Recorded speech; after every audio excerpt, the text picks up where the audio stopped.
focus areas for us, three major areas. Okay.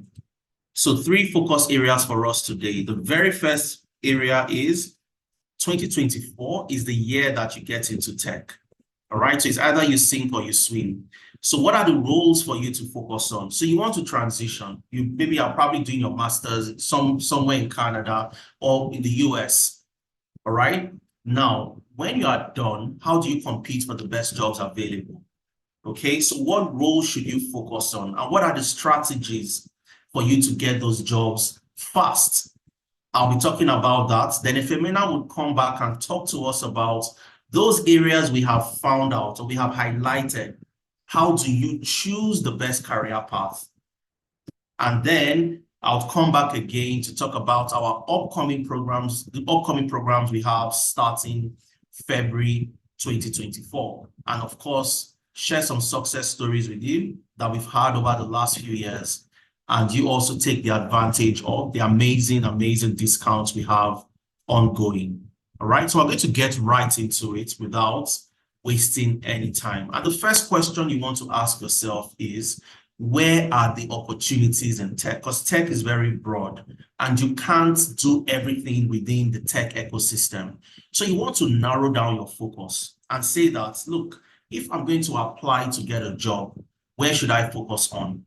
Okay, and I'll start the session from there. And one of the major resources I always advise people to check is the World Economic Forum Future of Jobs reports.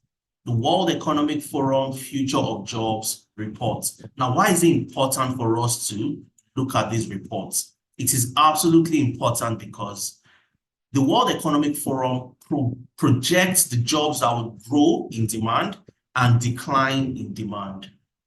All right, so what I've done is I've left the link for you. So at the end of today's session, you're going to receive the slide and you can access the full report. But I've taken a clip that is the most useful part of the report. I'll be highlighting that to you, okay? At the left-hand side, you have the growing jobs, which means the jobs that will grow in demand between 2023 to 2027 and beyond. And at the right-hand side, you have the jobs that will decline in demand. So if I'm going to apply to a particular job, or I want to learn a skill in a particular area, I want to ensure that the areas I'm focusing on are the areas that are growing in demand and not the areas that will decline. So I want to remain relevant over the next few years in my chosen career path. So imagine you're done with your master's, you start putting out the applications and you start getting interviews. And one of the major jobs in the declining category that surprised me, I always tell people all the time, is the product manager role. I'm sure a lot of us would have heard about the product manager role. Now, product management, if you find yourself in this career path, there is a likelihood that your role would become irrelevant in the next few years. So if I want to transition in 2024, I can't focus on getting a product management role at this point in time. And even if I'm a product manager today, I need to upskill to remain relevant in the next few years. All right, but let's focus at the left-hand side, which is where we have the growing jobs. And one of the major areas you want to look at right off the bat is AI and machine learning.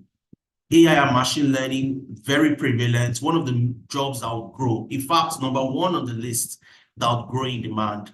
All right, you have the business intelligence analysts.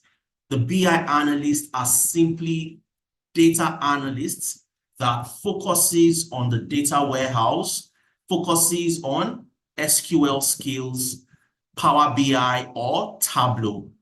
Business intelligence, that's the focus area. So it's a data analyst with a focus area, especially within the data warehousing, SQL, and Power BI or Tableau. Okay, you also have information security. Information security, and that's why it's important for you to also know that some of these roles can be further distilled into so many other roles. Information security, for example, also comprise of comprises of cyber security. Somebody asked the question the other time about cybersecurity. So cybersecurity is a derivative of information security. Very, very important. So if you're a cybersecurity analyst, you can rest assured that your job will grow in demand in the next few years. You also have the data analyst and the data scientist. In fact, these are one of the major roles that will grow in demand across the globe, across regions, most especially in the US and in Canada. All right. You also have the data engineering role. Data engineers, fantastic career path. You have the database architects. You have the project managers. And project management is also very broad, but we break it down into the areas that's specifically within the tech ecosystem. And if we are looking at project management in the context of tech, then we are looking at the Scrum Masters. Because the Scrum Masters are the project managers that focuses on using the agile methodology to delivering products. And you find them within the tech ecosystem, all right? So that's another career path. And of course, you have financial analysts, okay? Now, why is it important that we highlight these areas? Like I mentioned earlier, you need to know where to focus on. Where do you pitch your tent? And what type of skills do you need to start learning in order to remain relevant and get into a career path that will take you very far within the next few years? We've highlighted a couple of these roles already, and that was what we did at Tenalytics. We looked at the World Economic Forum reports.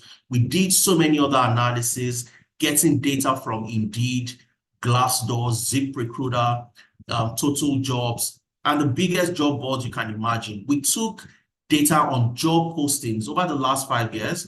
We did the analysis and projected to predict where the jobs would be in the future. And we came up with 8 fantastic career paths based on the World Economic Forum reports that I just showed you, and also our in-house analysis. And we came up with business analysis, data analytics, financial analytics. Of course, you could see data analytics clearly highlighted as one of the roles that will grow in demand in the next few years. HR analytics, which is a derivative of data analytics. Financial analytics is also a derivative of data analytics. You have the full stack data science. You have the Scrum Master. You have the data engineering and cyber security. 8 fantastic career paths. And these are career paths that you decide today, I want to become a business analyst, and I'm somewhere in Texas in the US, or I'm in Calgary in Canada. You can rest assured that you compete for some of the best jobs available in that particular region. Now, we didn't just stop here. We also looked at 3 criteria to ensure that out of all these roles we have selected, they must fall within 3 key criteria, which falls under the ease of learning. So I must be able to learn these skills in a very short period of time. I'm not going to spend 1 year, 2 years learning these skills. I want to learn skills within 3 to 4 months and apply those skills and start to apply to jobs. All right. So all the 8 career paths fall under the criteria of ease of learning. They are easy to learn. You can learn the skill and transition easily. And that's the second criteria, ease of transitioning and getting a job. So in terms of demand, all the 8 career paths are very high in demand across the globe. So that I don't want to learn a skill for 3 to 4 months. I get the skill, I start to apply to job, only to find out that there's really no demand for those jobs. And we've seen the World Economic Forum reports. And we've also seen that these are the career paths that will be growing in demand. They're already very high in demand today, but they will continue to grow in demand at least into the foreseeable, the next 5 years, the next 10 years, and so on and so forth. And lastly, when all is said and done, what is the salary and the reward? Would I get high and rewarding salaries? And the answer is absolutely yes. Okay, so I want to learn something within 3 to 4 months. I want to ensure that these career paths are in high demand And then the salary is also fantastic. And I'll talk about that as we move on in terms of the salary expectation, depending on your region. So all the 8 career paths fall under these 3 major criteria. And these were the reasons why we selected those 8 career paths. All right. Now, it's also good for us to know in our specific region, what are the trends with regards to the career paths we have selected in terms of demand, in terms of where the world is going, in terms of the expectation. If I'm going to apply to jobs, what's the trend in the US, the trend in Canada, in the UK? And in the UK, for example, a lot of people assume that the jobs were only in the health sector. For those who were looking for the health and care visa, working as care workers, trying to get jobs as nurses, and so on and so forth. But that was not where the jobs were. The jobs was not in the health sector. The jobs were in tech. And between May 2021 to November 2023, tech jobs ranked the highest in terms of hiring in the UK, followed by trade and construction, teaching, before you have healthcare. So healthcare jobs came in at number 5. Number 1 was tech jobs. And a lot of people don't know this because the focus is always on one area, something we call the herd mentality. Everybody wants to get into health and care, so everybody rushes into health and care. However, there are other opportunities within the tech ecosystem that we haven't, taken advantage of. And organizations are saying in the UK, 72% of organizations in the UK are complaining that there is a skill shortage. They are trying to hire for certain roles, for data analysts, for business analysts, for data engineers. But we have more people with certificates than with the skills. So there is a dearth in the skills to get these jobs, most especially in the UK, even though the jobs are available. All right, so that's one of the major trends in the UK. Now let's move to Canada. And this is according to the Tech Nation and Robert Half, one of the largest recruitment agencies across the globe. Let's move to Canada. In Canada, the new trend you find is there's a skill shortage across the tech ecosystem, to the extent that companies are increasing the salary expectations for certain roles. You'd find out that the data analyst role, for example, is no longer what it used to be. It has increased because companies are saying that we can't attract the type of talent that we want. We can't get people to apply to these jobs. So let's increase the salaries. Now, even though there is a skill shortage and companies are even willing to pay more, what happened with regards to the tech jobs in Canada in 2023? And let me show something to you very quickly. Now, you had about 32,000 tech jobs in 2023 that were gotten by immigrants in Canada. Out of the 32,000 jobs, 15,000, almost half, went to the Indians. The Indians took almost 50% of the jobs. 15,000 went to the Indians. India was number 1, and Nigeria was number 2. But guess what? Nigeria was number 2, and the only African country on the list. And Nigeria came second with just 1,808 jobs. Only 1,808. Where the Indians were taking 15,000, Nigeria took just 1,808. An abysmal 5%. So the question is, where are the Nigerians? What type of jobs are we applying to?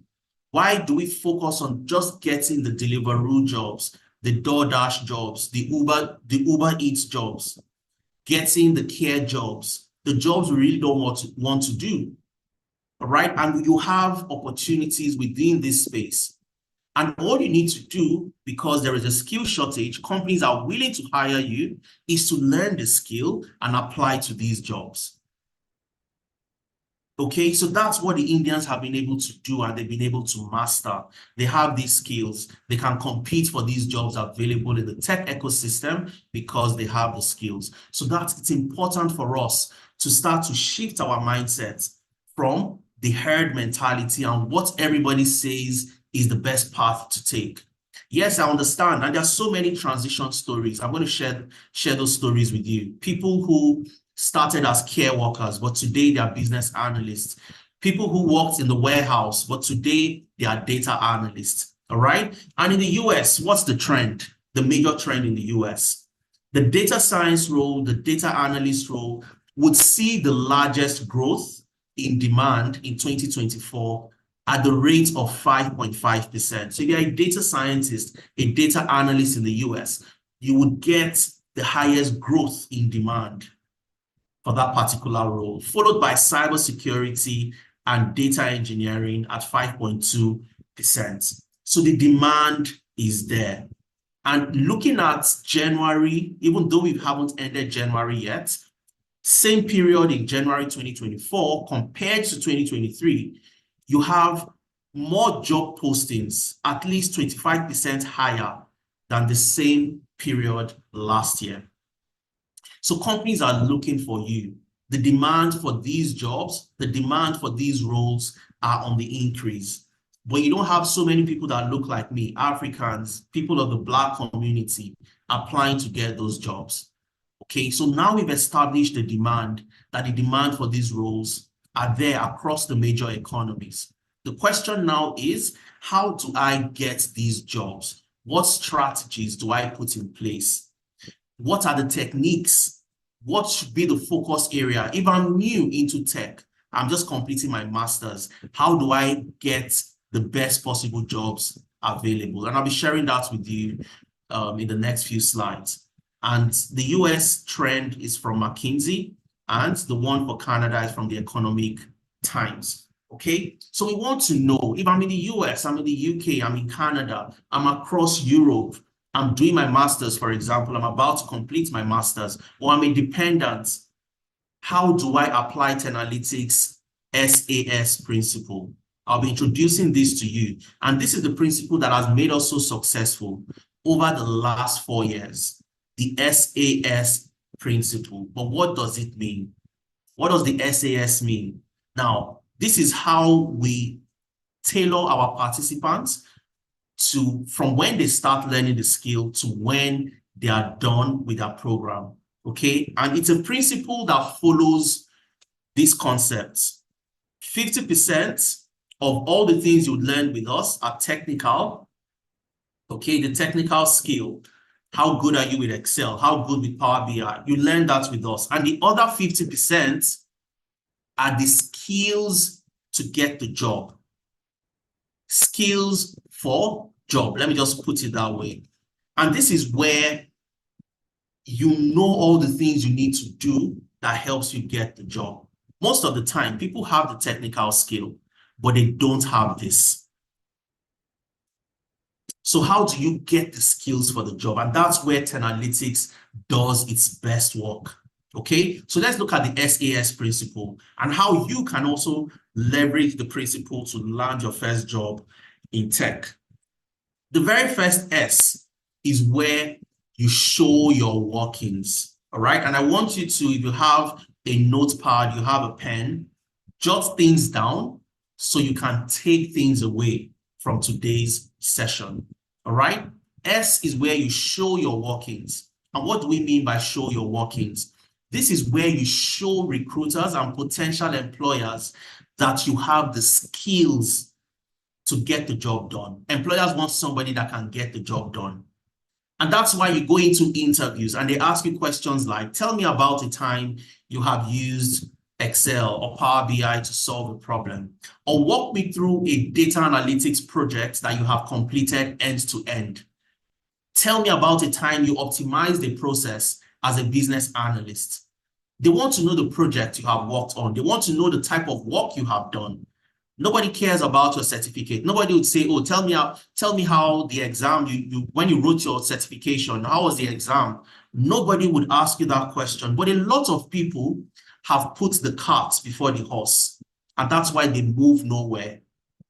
And you cannot get that job. All right? Because you cannot move forward. You've put the cart before the horse by chasing paper. It's called the paper ceiling. You think there is a paper ceiling that you need to break out of, but there is no paper ceiling. The more certificates you get, the lesser you are, the lesser your chances to get in the job. The more skills you are able to showcase to a potential employer, the higher your chances of getting the job. So always remember this. If you don't take anything away from this session, competence over credentials. Competence over credentials. So you focus on getting the skills. You have to do what? You have to forget about chasing paper and chasing certificates.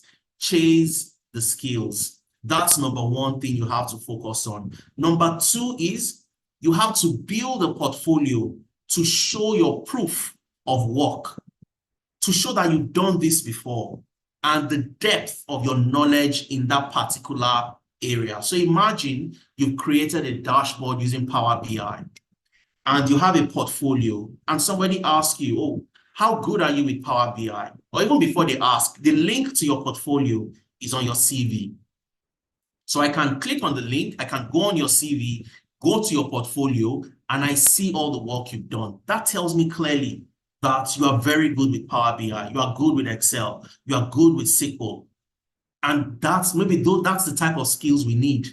You would get that job before anybody else because you have proof by creating a portfolio. And number three is where you must learn in public. Learn in public, and you share your journey on LinkedIn, other social media platform, so that if I go on LinkedIn and I search for a business analyst or for a data engineer or a data scientist, your name would pop up because you have written things, you've documented your journey on LinkedIn. So these three key factors would play a major role in you landing that job. Forget about certificates. For those who will be listening to me this evening, forget about certificates, stop chasing certificates and chase the skills. The companies you'll be working for want to know that you have the skills to get the job done. Number two, you build a portfolio to show that you can do these things. You've done them before. And this is evidence and proof that I've done them before. And lastly, you have to learn in public. At the end of today's session, you guys would go on LinkedIn. You would search for my name, Adeza Suleiman. You'd search for Ifemena Ipro. You'd search for Tenalytics. Why will you do that? Because you want to see what we have done, our track record. The same way companies want to see what you have done and your track record. So they hire the right person. Nobody would ask you, oh, go bring your certificates, let me have a look. Now, that's the first S. The A is applying to jobs like your life depends on it. The job application process is very, very important. Absolutely important. All right? And a lot of people make the mistake thinking that the job application process is easy peasy. I just send in my applications and I get invited for interviews. It doesn't work that way. Applying to jobs is a job on its own, and you must approach the job application in a strategic manner. All right?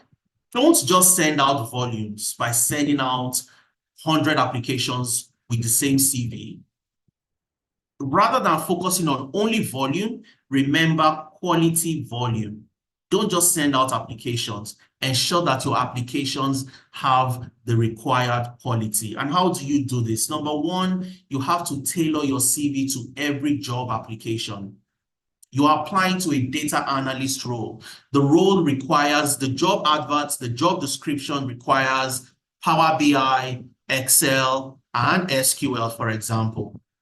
And on your CV, you only have Power BI and Excel. You don't have SQL. What do? You have to tailor your CV to ensure that it fits the requirements of the job, because if you don't, what happens? You're not likely going to get called for that interview. And these are some of the things we help you and we walk you through to ensure that when you put in an application, you can rest assured that you have a better chance of getting invited for an interview. You'd see some job roles that would require strong communication skills, cross-functional, working in cross-functional teams, and people overlook those keywords, but those keywords are very, very important, and you must ensure that you have them on your CV as well. Okay, so when you see a job and it says we want somebody who has cross-functional experience working in a diverse team, you should have that listed as one of the things you've done, and even a particular achievement as part of your experience where you show that you were able to achieve this by working in a cross-functional team. And that's how you start to tailor your CV. So even if you are a lawyer and you're transitioning into data analytics, your law background, you have a way of adding some flavor of your new career path into your previous experience. That's where you don't appear as a beginner. You appear as somebody who has been doing it in the last few years eventually. So you must know how to tailor your CV and do something we call job matching. And the job match is simply where you take your CV, you take the job description, and you compare. So by what percentage do I meet this job description? Do I meet it by 85% or do I meet it by 55%? Of course, the person who meets the requirements by 85% would likely get that job compared to the person who meets it by 55%. And how do you do your job match? You do your job match using different tools, AI-enabled tools like Jobalytics, JobScan, and even ChatGPT. And these are the things Tenalytics would walk you through and ensure you are able to do. So every application you put out there, you've sent it on a message, and there is a better chance of that application coming back with an interview request. So we've talked about the first S, which is show your workings. The first A is what? Applying to jobs like your life depends on it. And the last S in the SAS framework is what? Selling yourself during interviews. A lot of people fail at doing this. You forget that an interview is an opportunity for you to sell yourself. You are the product. You sell yourself to the recruiters and the potential employers, letting them know that there is nobody on earth that will do that job better than you, and you are the best candidates to get the job done. That's your mission whenever you go for an interview. And the only way you can show an organization that you are the best person for the job is you must know how to sell yourself. And it comes with a lot of preparation and confidence. The ability to sell yourself and show that you are the best person for the job comes with a lot of preparation, understanding how to answer key questions during interviews. You need to know how to introduce yourself. As simple as it may sound, can we get to know you? Tell us about yourself. Who is Ngozi or who is Ugochi? You are asked that type of question. How do you respond? Leveraging different techniques like the SEAT approach. Okay, we have something we call the SEAT approach that we teach at Tenalytics. S is for skills, where you first of all talk about your skills. You talk about your experience. For E, experience. A is achievements. All right, and T is traits or type of person. Who are you as an individual? So when you're asked, tell me about yourself, you don't just go on and on. No, you bring it into this particular framework of SEAT. You start with your skills, you move to your experience, you move to your achievements and your type of person. You must know how to answer in a logical manner like this. If not, you ramble on and ramble off, and at the end of the day, you are not coherent enough to get that confidence from the recruiters that you are the best person for the job. Answering competency-based questions. using a technique called the STAR approach. The STAR approach to answer competency-based questions. So when you ask questions like, tell me about a time you have optimized the process as a business analyst using Draw.io. That's a competency-based question. They want to know your experience and your skills in process mapping or process optimization. So you have to start using the STAR approach. S for situation, T for task, A for action, and R for results. So what was the situation you found yourself? What was the task required to be done? What action did you take or actions did you take? And what was the results at the end of the day? And that's how you respond to competency-based questions. And you also need to understand reverse interview. A lot of people fall short in this area. They ask you, do you have any questions for us? You say, no, I don't have a question. That's red flag. It's a red flag. Red flag number one for anybody who attends an interview. You must have a minimum of 3 questions. And that is where you have the opportunity to interview the interviewer. And that's why we call it the reverse interview. So you ask them compelling questions that are thought-provoking and show them that you have done your research. You are prepared for this role. You've researched about the company and you are ready to get into this particular role. These are the things you must do to give you the confidence when you get into interviews. Without the SAS framework properly implemented, you're not likely going to get the job, no matter how good you are in all the technical areas. You must know what to focus on by what? Chasing the skills rather than chasing the paper.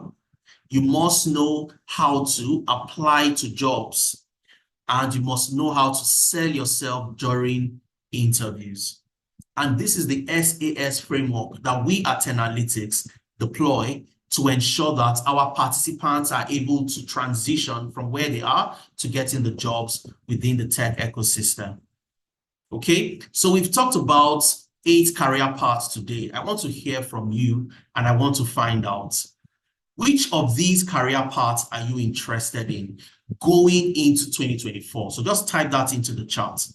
Which of the career paths are you interested in? What is your desired career path going into 2024? Just type that into the chat. And fantastic, data analytics, Scrum Master, data science, business analysis. D says big data analytics, absolutely phenomenal. Cybersecurity, kudos. Nkechi says data engineering. And that's where Efemena would come in. Efemena would come in to break all these career paths down for us. Okay, if I want to become a business analyst, what should be my focus? Which areas should I focus on? What are the specific skills I need to learn to become a business analyst? And for somebody like Nkechi who wants to become a data engineer, Efemena would show us the skills required to transition into data engineering. Kenny says data science. Louisa says data analytics. Louisa, you were in the session earlier today. Good to have you join us again.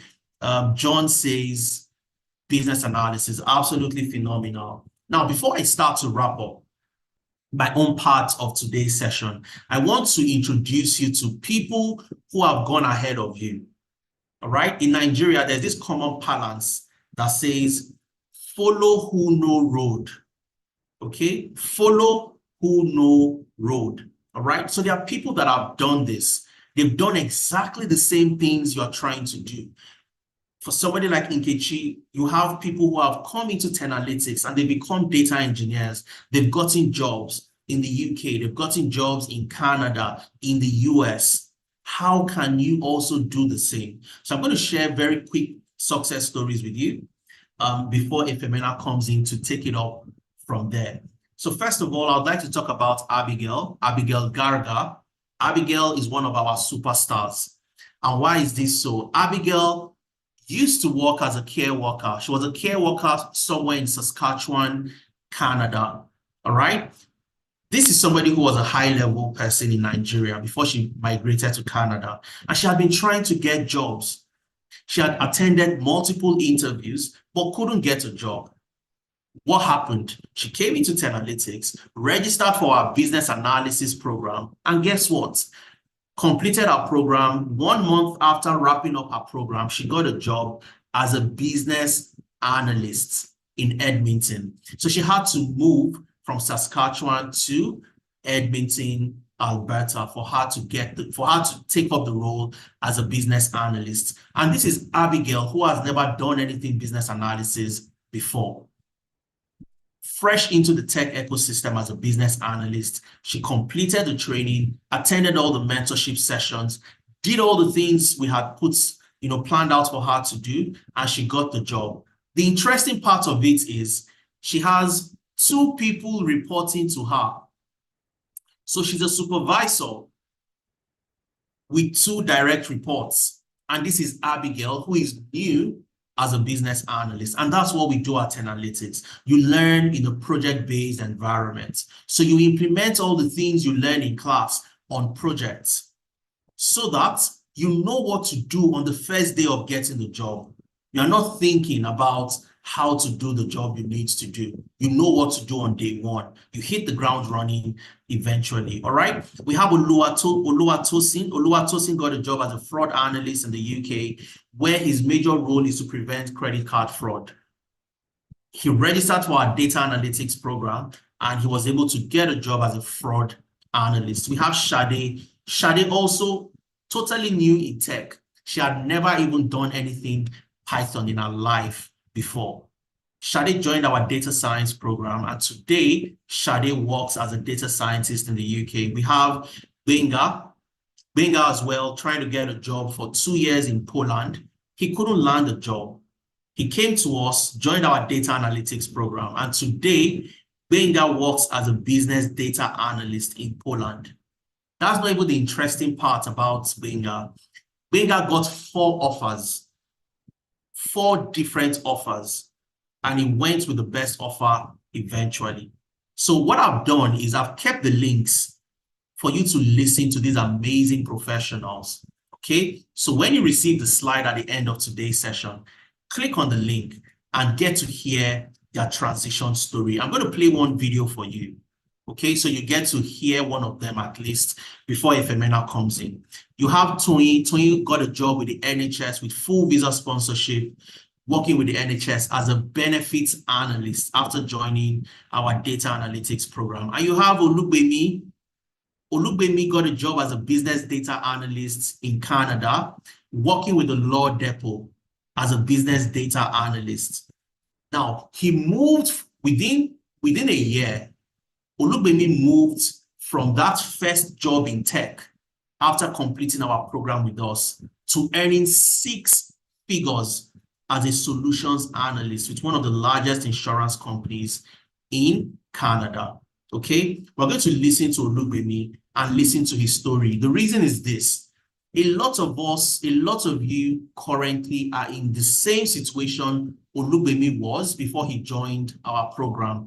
He worked with one of the biggest banks in Nigeria. He wanted to move to Canada, and he knew that, look, I don't want to work in care. I don't want to do the things everybody are saying that you have to do, the survival jobs, all right? I want to do something that will help me compete for the best job. So he came to us, registered for our data analytics program. We worked with him, prepared him for interviews and so on, and eventually he was able to get a job as a business data analyst.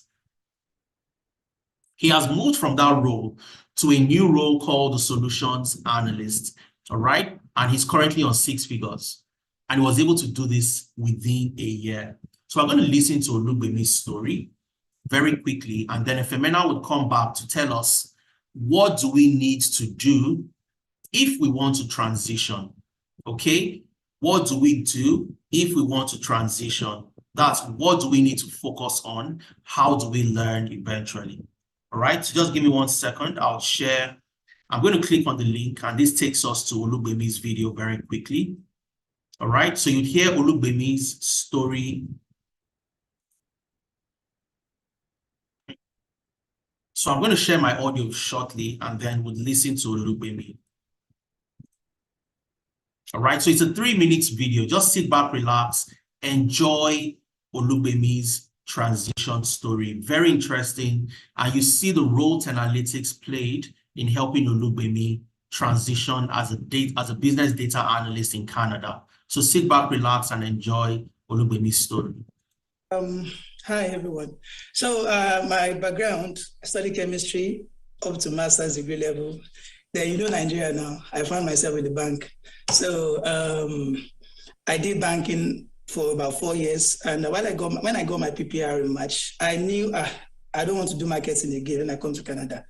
Tired of targets. I want to switch to something new. So before then, I'd been taking some Udemy courses on data analysis. And I remember when I met Adiza, I told him, I know this data analysis. I just need something like an internship.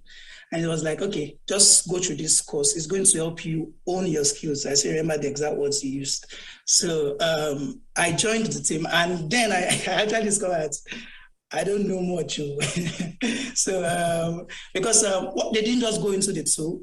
They started with problem solving, which is actually very, very key. Knowing the why behind the tools you're using, knowing the why is very, very important, not just going into the tool. So we started with problem solving, and then we moved to Excel. The Excel part really got me hooked, and I felt like, wow, I really needed to do this. So I made a sacrifice. I knew I was going to leave Nigeria soon. So I resigned from my job to face it squarely. So aside from the weekend classes, I was doing extra learning and everything. And just about 2 weeks ago, before contacting Adiza, I had passed my aptitude test and first level interview with the company I applied to. So when they contacted me that I had been shortlisted for the technical interview, I quickly sent Adiza a message that, oh God, you don't have to know. How will you help your boy? So we actually spent over 1 hour together, and he prepared me for the interview. Some of the questions he asked were repeated on the interview there. While some of them, there's a way you just tweak that answer you guys have prepared to the interviewer's question. There's a way, I don't know, there's a way that thing will just fit in. You won't know how, but there'll be a way to fit in. That thing has happened like twice now. I don't know how that has happened, but anything you've prepared, you will find a way of using it on that interview day. So we spent about 1 hour, 30 minutes, prepared me, gave me some materials to prepare with, and I did the interview. So they're not just going to leave you hanging after the session. They're going to help you prepare with interview. And when it got to the recommendation part, he wrote a really strong recommendation letter. From even seeing that recommendation letter, I will employ myself. It was really, really strong. And I remember I missed out this. After the technical interview, they gave me a case study to solve and return to them. I also contacted him, and he helped me look at some of the questions, and he gave me ideas, and I put that in and I submitted. 2 hours after the case study, they just sent me a mail to send me 3 references. To send them 3 references. So I quickly contacted him. He wrote that powerful reference for me, and today I got the job as a business data analyst here in Edmonton, Canada. So it's really beautiful, and it's worth it, because if you look at the remuneration part, it's actually 1,000% of what I was earning in Canada. So to break it, what I was earning in Nigeria, I mean, to break it down is like times 10 of what I was earning back then in Nigeria. So it's really, really worth it. I started with analytics in April, and this is just September. So I don't think 6 months of sacrifice is too much to get to that next level, which I just started anyway. So thank you guys. That's all about me. All right, so that's Olugbemi's story. Fantastic, fantastic gentleman, like I mentioned earlier. And I would love you to listen to all the transition stories, like I said. Listen to Chika, listen to Tony, and all the other amazing, amazing people you'd see on our slides and how they were able to transition. So we didn't just prepare Olugbemi, we didn't just work with him during his interview. We also wrote a very strong, compelling reference letter for him. Mojisola got a job as a business analyst, and this is Mojisola sending a message saying that, hello, good evening, Adiza. I finally got the job offer and I start next week. She got a job in December, towards the end of the year. She got a job in December 2023, all right? Fantastic way to end the year. And she's saying, I want to say a big thank you for everything. I sincerely appreciate your help. God bless you immensely. And another fantastic lady who got a job as a business analyst. And I always like talking about, I don't like ending my session without talking about Olamide. Olamide got a job as well as a business analyst. And Olamide was somebody who was struggling to get a job. He was out of work in February 2023. He was out of work. And he had been trying to get a job, okay? Eventually, he came to us in July.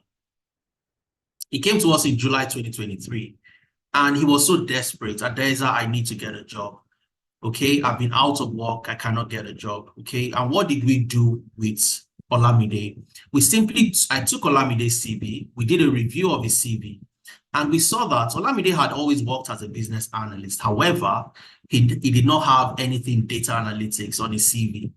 So I told Olamide, look, you need to add data analytics to your business analysis skills. You have to put Excel, Power BI, and SQL. Okay, so he did that.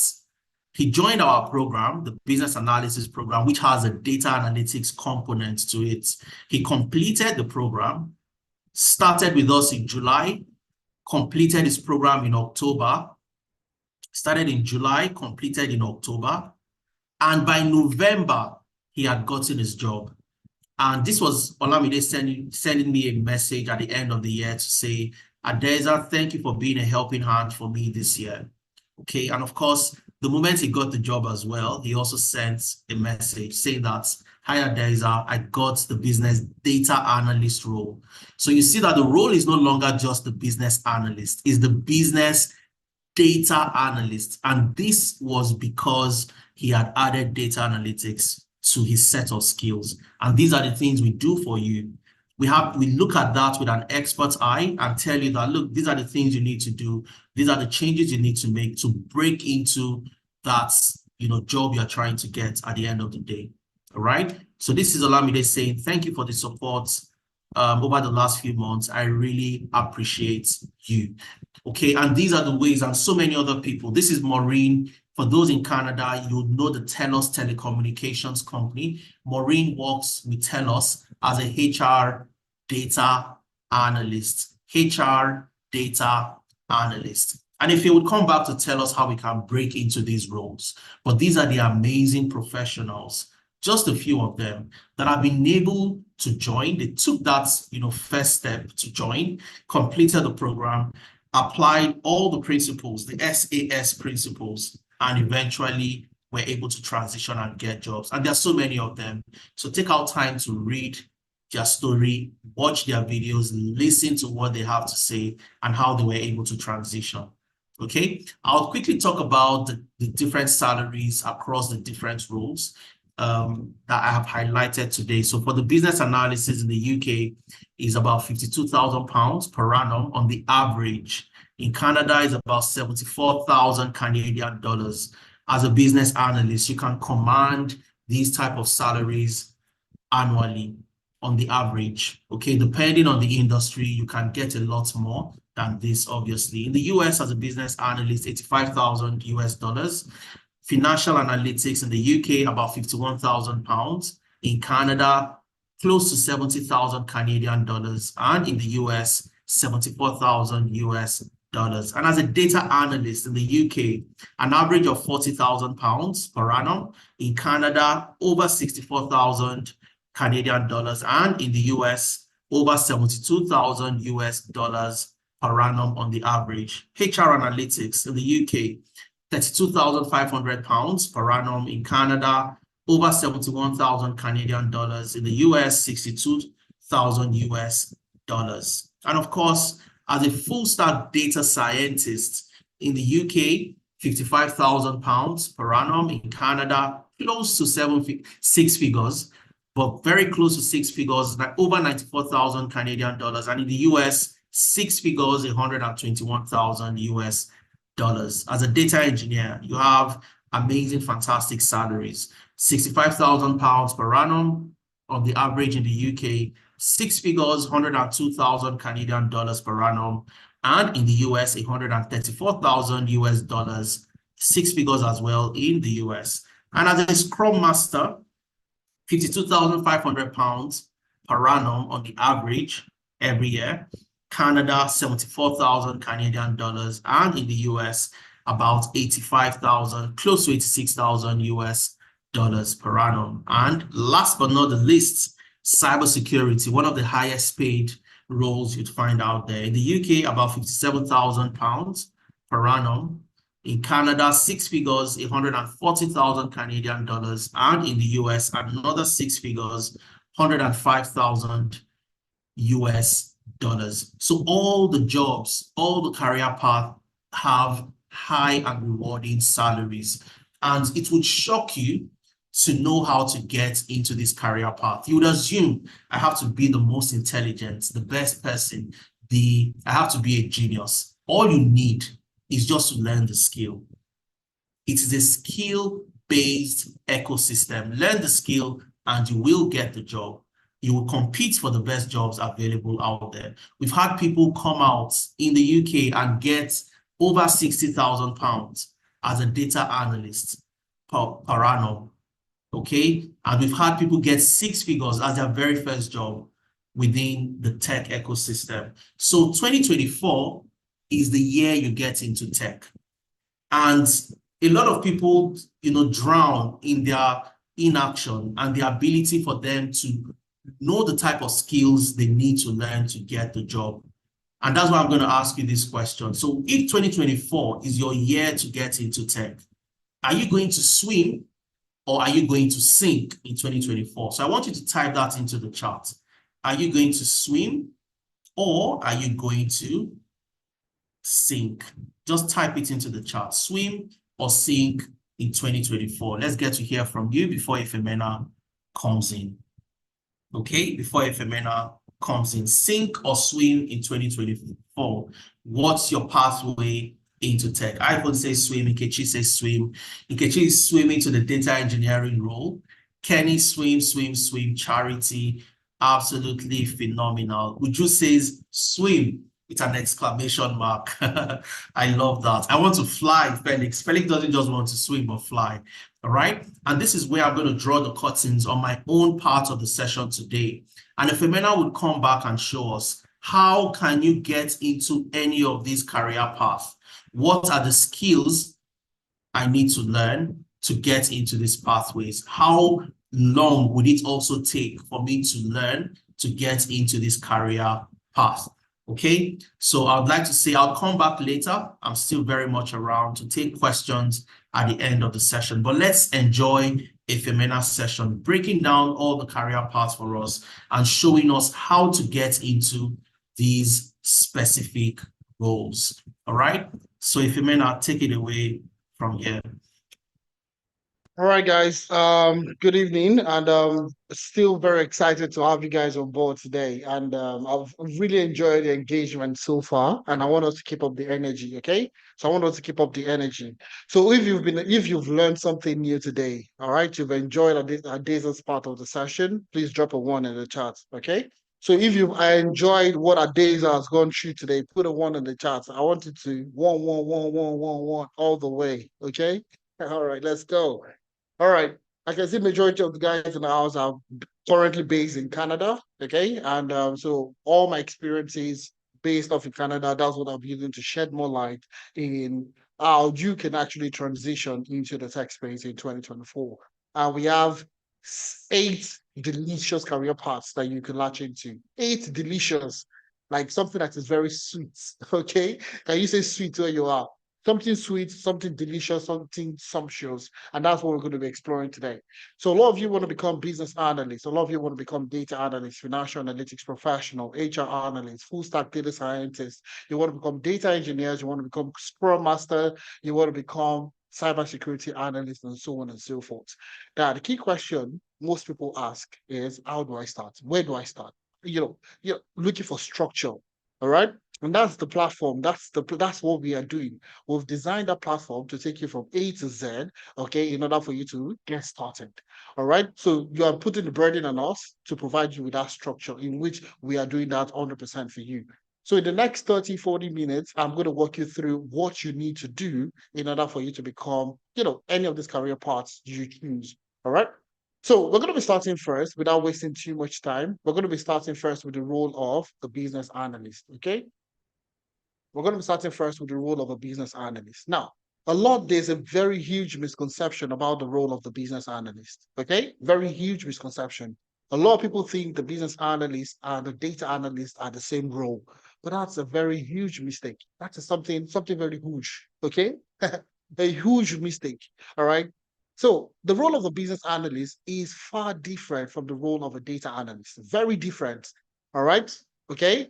So now the business analyst, the best way I would like to explain it to you is in every business, just the business aspect of the business analyst, every business comprises of three things. Okay. And I'd like to go through this route. Okay. Of three things. Number one is the people.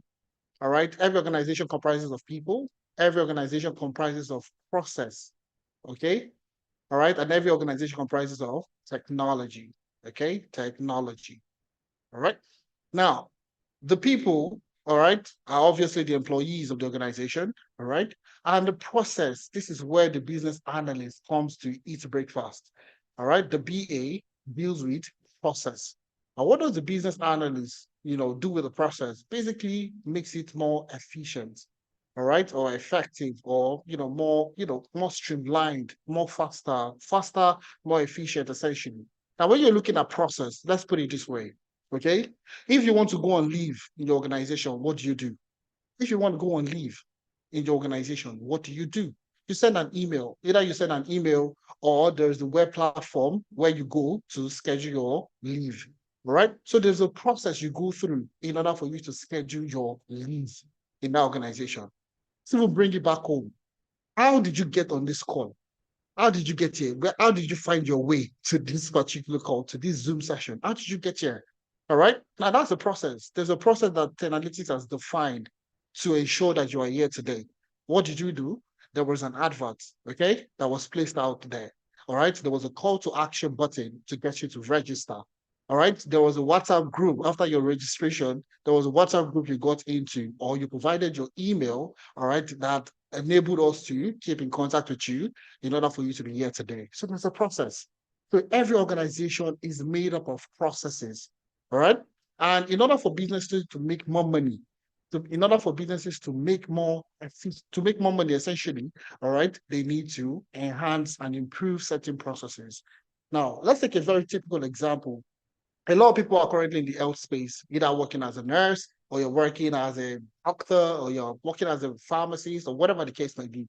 So I like to use the hospital example. Okay, hospital. Okay. All right. So let's say you get a job as a business analyst in an hospital. Okay, hospital. Okay, and in this hospital, as a BA person, the first process you looked at, or something you found very interesting, or something you found as a major lapse within the organization, is you saw that a lot of people were waiting to see the doctor. All right, you saw there was a huge wait time, and from your analysis, you discovered that on average the wait time is about 30 minutes to see the doctor. All right, to see the doctor, there is a wait time. I'll call it WT, wait time. The wait time to see the doctor is about 30 minutes. Okay. Now, as a business analyst, this particular process, okay, the process that, a patient will go through, all right, in order to see the doctor, it takes them 30 minutes. So what you do as a business analyst, okay, all right, is to do what we call SWOT analysis, okay, all right, to analyze the business's strength, to analyze the business's weakness, to analyze the business opportunity, to analyze the business threats. Okay. So from this also, you do what we call benchmarking. All right. Benchmarking. Obviously, you have competitors in the industry. As this hospital definitely has, competitors.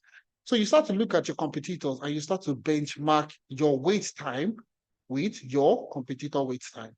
Okay. And you found out that your competitors are doing it in 15 minutes. Their wait time on average is about 15 minutes.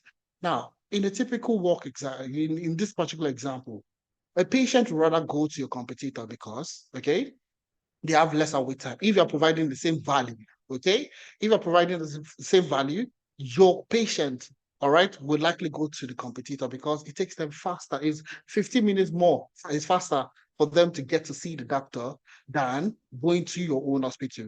And when you look at that in the real time, if you see that that will lead to a decline in revenue. So if your patients are going to your competitor, hospital to, seek doctor advice and all that, it means that's a loss of revenue. Now, the key role of the business analyst is to see how can we improve this 30 minutes wait time, all right, to either match, okay, or, become lesser than this 15 minutes, all right? That's when you now start to do what we call process mapping, all right? You do what we call process mapping, okay? In order for you to do what? And understand the current state. So the current state is the current state that is guaranteeing these 30 minutes, okay? All right, that's what we call the current state. The current state is going to, that's the current state is the current process that is going through, okay, that is being done. And that current state is giving you 30 minutes, okay? Now, you also do the process mapping for your future state. Future state is that you want to be better than your competitors, isn't it? Okay, the future state, you want to do it in, rather than 30 minutes, you want to do it in 10 minutes or even lesser, okay, or lesser. You want to do it within less than or equals to 10 minutes. Now, you've analyzed, you've done the process mapping for the current state, which is 30 minutes. You've also done the process mapping of the future state, which is 10 minutes, all right? So when you do this process mapping, when you do find out your current state and your future state, you'll find out that in order for you to move from your current state, all right, to the future state, there's something hindering that particular process, which is what we call gap. All right, and that's what we call gap analysis. Okay, all right. In order for you to move from this current state to the future state, there is a gap. Now that gap is what we call gap analysis. So you see, as the business analyst, this particular process, which is the wait time, you want to improve from 30 minutes to 10 minutes. And you see the process we've gone through. You've done the SWOT analysis for the organization. You've done what we call benchmarking in order for you to analyze your competitors to see that they're doing it in 15 minutes. All right. And you've seen the impact on the business to say that if we continue at this 30-minute rate, we're likely going to lose patients, and that will lead to what? A reduction in salary. All right. Now, looking at the process mapping, we did a process map for the current state, the future state, and we found out that there is a gap, okay, within the current state to the future state. And that's where you start to improve that particular process. Okay. So you see, the business analyst is more on process efficiency, improving certain processes within the organization. It doesn't have to be a simple process like, making wait time better, okay? It could be developing a software application, all right? All right, it could be developing a website, developing an application that would reduce or increase efficiency within the organization, all right? So, those are the things that you go through as a business analyst to ensure that you improve certain processes within the organization. So now let's talk about what you need to learn in order for you to, let's talk about what you need to learn in order for you to become a business analyst, okay? Just give me a second, sorry, I think there's something wrong with my mouse. Just give me a second. All right. All right. So what you need to learn to become a business analyst, the key thing, at least I've talked about this already. And over the years, the role of a business analyst has really, transformed. So before, you didn't need to learn data analytics skills, all right? Excel, Power BI, and SQL. These are called data analytics skills, all right? You didn't need to learn this in the first instance. But now, majority of the recruiters across the world, in Canada, in the US, all right, in the UK, and across the world, they're looking for business analysts, okay, with a spice of data analytics, all right? So in order for you to give an edge, in order for you to get an edge within the job market, okay, a lot of recruiters are now looking at, oh, you're a business analyst, fine, but do you have a spice? Do you have any experience working as a data analyst? Can you analyze data if you get the chance to see the data? Not that you are going to be the data custodian, but they just want you to have that additional skills that regardless, if you find yourself in that situation, would you be able to make sense of data? All right. And that's really why you start your journey as a business analyst with learning data analytics, learning Excel, Power BI, and SQL. So regardless of any job position that comes out, If it requires data analytics skills, fine, you have those skills, you could apply. If it doesn't apply, if the job position doesn't need data analytics skills, you can still apply. All right, because the other side, the other part of the training program are the core BA skills. So when you learn process mapping, you learn project initiation planning, you'll learn Agile and Scrum for projects, how to use Agile and Scrum, to ensure projects are done and done more efficiently. All right. You'll work on software development lifecycle. You will learn requirement fundamentals and elicitation, stakeholder analysis and engagement, ChatGPT for business analysis. All right. So you learn all these core BA skills in order for you to stay ahead of the job market. And you see, there is also a new thing that is there. All right, how to leverage AI, which is ChatGPT for business analysis. So when we say that we have an up-to-date curriculum, we don't play, okay? We don't play with our curriculum, okay? So you learn the data analytics skills in order for you to get that spice of data analytics, all right? So you learn data analytics like a data analyst. You will now learn BA, the core BA skills, which is process mapping, projects, initiation planning, Agile, Scrum, and so on and so forth, right? And you also have a spice of, AI, okay, in the curriculum to get you ahead of the pack when you apply for jobs and so on. All right. In order for you to get started, okay, the training program, the entire learning process is for 4 months. Okay, so you have 2 months of learning, 2 months of immersive learning. So project-based learning, where you'll be handling projects on Excel to Power BI to SQL to process mapping and so on and so forth. Every project, every topic is project-based. All right. Thereafter, you would have 2 months of, intensive internship, free of charge, free internship, 2 months of intensive internship, where you get to manage a web application from start to finish. Okay, you will gather the requirements, you will work with software developers, you will work with Power Apps developer in order for you to build this application and actually deploy it to solve a critical business problem. Okay, so that's the role. That's the entire timeline for learning business analysis. 2 months of learning and 2 months of immersive and intensive internship, getting you all the skills you need in order for you to become a business analyst.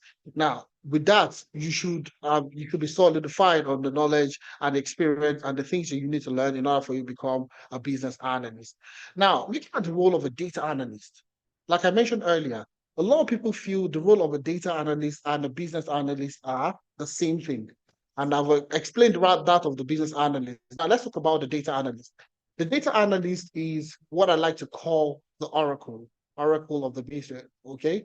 Oracle of the business, okay? Because they are the ones that the business stakeholders, the key stakeholders within the business, they'll run to them to ask them certain questions, all right? And those questions are under what we call descriptive analytics and diagnostic analytics. So descriptive analytics, let me explain what that means. This one is talking about what happened. All right, that's the first question. Okay, what happened? Okay, the next question that is going to be answered or asked is why? Okay, did it happen? Did it happen? All right. So you see, the data analyst is the person in charge of the data analysis, core analysis, using those analyses to answer 2 critical questions: descriptive and diagnostic analytics. Descriptive analytics is asking the question, what happened? And diagnostic analytics is asking the question, why did that happen? All right. Now, let's take a very, very good example, which is, let's use Tenalytics. Okay, let's use Tenalytics. All right. So let's take a look at our activities in 2023. All right. So we want to find out, we asked the data analyst within Tenalytics to find out what was our activities from January to June in 2023. January to June. So you have January, you have February, you have March, okay, you have April, all right, you have May, okay, and you have June, okay. So the first 6 months, the first half of last year, what was our numbers? How many people did we train January to June 2023? All right, that's exactly asking that question. What happened? What happened in January? How many people did we train in January? All right, you see, that's when you see people doing visualizations. All right, people doing visualizations to answer those questions. Okay, those kind of questions. Pardon my visualizations. All right. Pardon my visualization. My hand is very straight. Let me say that. So let's say the data analyst will now do the analysis to answer those questions to say that in January, we trained 5,000 people. In February, we did 5,500 people. In March, we did 3,500 people. In April, we did 5,800 people. May, we did 4,000 people. And in June, we did 10,000 people. All right. So you see, this is answering the first question. What happened? How many participants did we train January to June? All right. So it has been broken down into months. January we did 5,000, February we did 5,500, so on and so forth. All the way to June, we trained 10,000 people in June. That's the first question that has been answered. What happened? All right, January to June 2023. Now the next question is, why did it happen? So you notice that there has been fluctuations, all right? Generally, it's, 5,000 to 5,500 to 3,500. But you see let's take a very good example. We had 4,000 in May, and you see there was a significant jump from May to June, where we got 10,000 participants, okay? Where we got 10,000 participants. Now the key question is, why did that happen? Why was there a significant jump from 4,000 participants in May to 10,000 participants in June? There was this big jump. There was a huge jump. Now you need to ask those questions. Why did it happen? And that's why I call them the oracle, because they'll be the one to analyze the data to tell you the reasons on why it happened, and what happened and why that particular thing happened. So it's the data analysts that will not criticize, drill the data, okay, to answer those questions. And that's when you now start to see, okay, majority of the participants joined from the UK, from Canada, all right, from the US, and so on and so forth. How were we able to reach these people? That's another question. All right. Oh, we ran marketing campaigns on social media. Okay, we found out that majority of the influencers that we used were based in Canada and the US, hence the reason why we're able to get people from the UK, Canada, and the US. All right. And then based on that, we're able to generate this number. All right. So you can see how we've used data to tell a story on the target audience that attended the training program. Okay. How those people came into the pipeline, how we got to those customers in the first place, all right, the influencers that we used, the marketing channels that we used, so on and so forth. All right. So you see how it was broken down. Now, going into July, okay, what do you think would happen? What do you think it happened? We know exactly, we know what happened in June, and we know why that particular thing happened in June. So what would happen ideally is to rinse and repeat that strategy to see, okay, if we're able to achieve 10,000, all right, if we're able to achieve 10,000 participants in June, how can we get 20,000 participants using the current strategy in order for us to get this, the strategy that we use to get to 10,000? All right. And that is how you use data for informed decision making. All right. So nobody is doing data, nobody is doing decision, nobody is taking out decision. Businesses are not taking decision on gut feeling anymore. Oh, I feel like, oh, I think, oh, I assume, I presume. Do you understand? Nobody makes decision based on gut feeling anymore.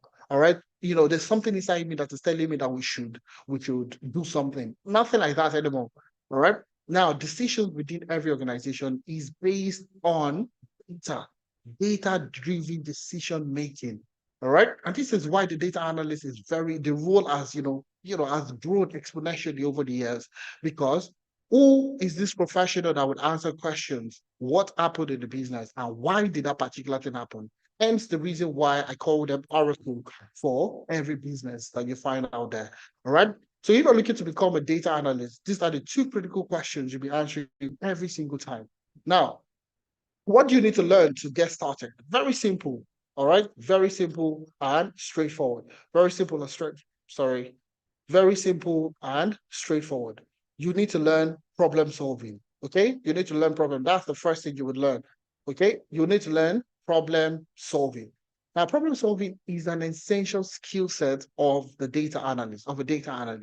All right, an essential skill set of a data analyst. Now, you'll notice that the questions that you are answering as a data analyst are tailored towards problems, okay, facing the business. What happened? It could be good, it could be bad. We made a profit. We need to know why we made a profit. All right. We had an increase in our, in our revenue. Why did we make? Why did we have that increase in revenue? Do you understand? Those are the key questions that you'll be answering using data. So, in order for you to be able to, deduce those questions, in order for you to be able to tell a clear story, you need to be able to solve problems. You need to be able to problem solve. All right. Can you learn how to problem solve? 100% you can. And we've been training people for the last 3 years on how to problem solve. And that's the reason why, we stay ahead of any other person, any other institution that is training people, because it's not just about learning how to use Excel, Power BI, Tableau for visualization. And you see a problem, a business problem, and break it down into smaller chunks, and then take those smaller chunks as action points for your analysis. All right. So for problem solving, you will learn TRIPS DM. Okay, TRIPS DM is a very popular, methodology used in data analytics, data science. Okay, TRIPS DM. Okay, so part of my writing. All right, I think I'm just gonna have to write that again. That's a terrible, terrible way of writing. Just give me a second. Yes. All right. So it's called TRIPS DM. TRIPS DM. Okay, so it is cross industry standard process for data mining. Cross-industry standard process for data mining. So you learn how to use TRIPS DM. So, in the methodology for the business analyst, we talked about Agile, we talked about Scrum. Okay, for the data analyst, we use TRIPS DM, cross-industry standard process for data mining. You also get to learn what we call, the 5 whys, how to use the 5 whys for, problem solving, how to work with, the McKinsey approach, MECE, all right? We call it MECE approach, MECE. So it is mutually exclusive, collectively exhausting. So these are techniques that you use for problem solving. And you will learn all that and more techniques. There are a lot of techniques that you will learn during the problem solving class. Thereafter, after you finish learning problem solving, you can start to learn the technologies, okay? And that's when you start to learn Excel, you start to learn SQL, which is structured query language. You would learn Power BI, you will learn Tableau. And now a critical skill you will learn is data storytelling. You need to be able to tell a story about the data that you're working with, okay? So you see, you're answering questions. What happened and why did that particular thing happen? So you need to be able to tell a clear story about the data to you, the major stakeholders within the business. All right, this is what happened and this is why it happened. How do you tell a story with your data? So data storytelling is more than visualization. It's more than dashboarding. Okay, you need to be able to tell a story with your data. So those are the things you would learn. And you see, you'd also learn AI, which is ChatGPT for analytics. You learn how to use ChatGPT to, do your analysis faster and more efficiently. All right. And you'd also get to work with a new technology called Microsoft Fabrics, which is barely, a year and a half. It's barely in the industry a year and a half just ago. Okay. Thereabout. Okay. It's a new technology, new within the industry that is being used, all right, for analytics, a one-stop shop for analytics, data engineering, and so on. You will get to learn how to use Microsoft Fabrics for analytics. Now, you'll be wondering, why are we learning Microsoft Fabrics? All right. Why is it part of the curriculum? Okay. People are not requesting for it at the moment. A lot of recruiters don't even know what Microsoft Fabric is all about. But we are teaching it. And you know the reason why we are teaching it? Because it's likely going to be in demand. It's likely going to replace the likes of Power BI, the likes of, some data engineering tools and software. Okay. So we are putting our participants ahead of the curve for you to learn it before it becomes the new thing that everybody's going to be talking about. All right. So Microsoft Fabrics is a part of Power BI, is a part of Microsoft. All right. And it's likely going to be, taking over, the likes of Power, not taking over, but it's going to be embedded. Okay. Power BI and other Power Platform tools are going to be embedded into Microsoft Fabrics. And it's going to be a very, very holistic tool. All right. And it's definitely going to be in demand. Hence the reason why we are staying above the curve to ensure that you learn it now, so that when recruiters are looking to hire people that have this experience using Microsoft Fabrics, you will be part of those people that have this experience.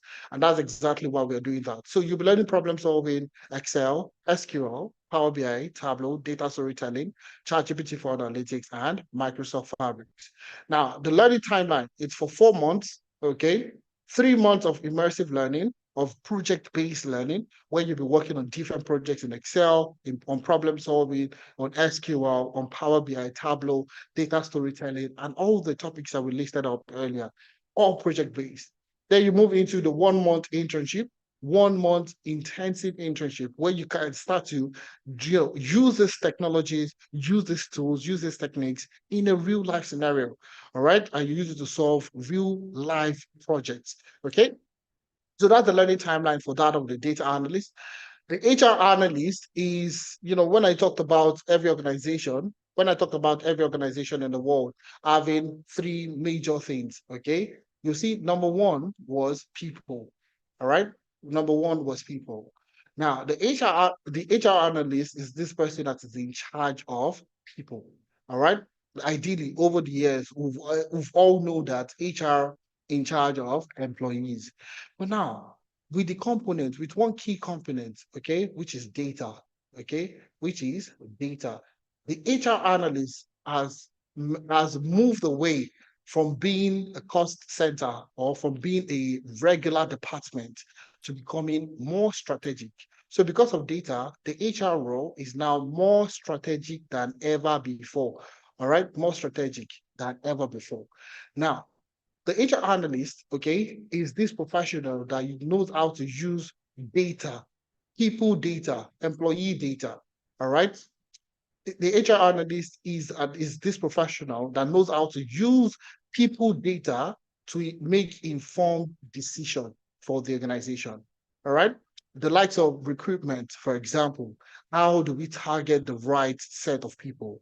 So if you're doing recruitment at this point in time, how do you use data to pick out the best candidate from the recruitment process?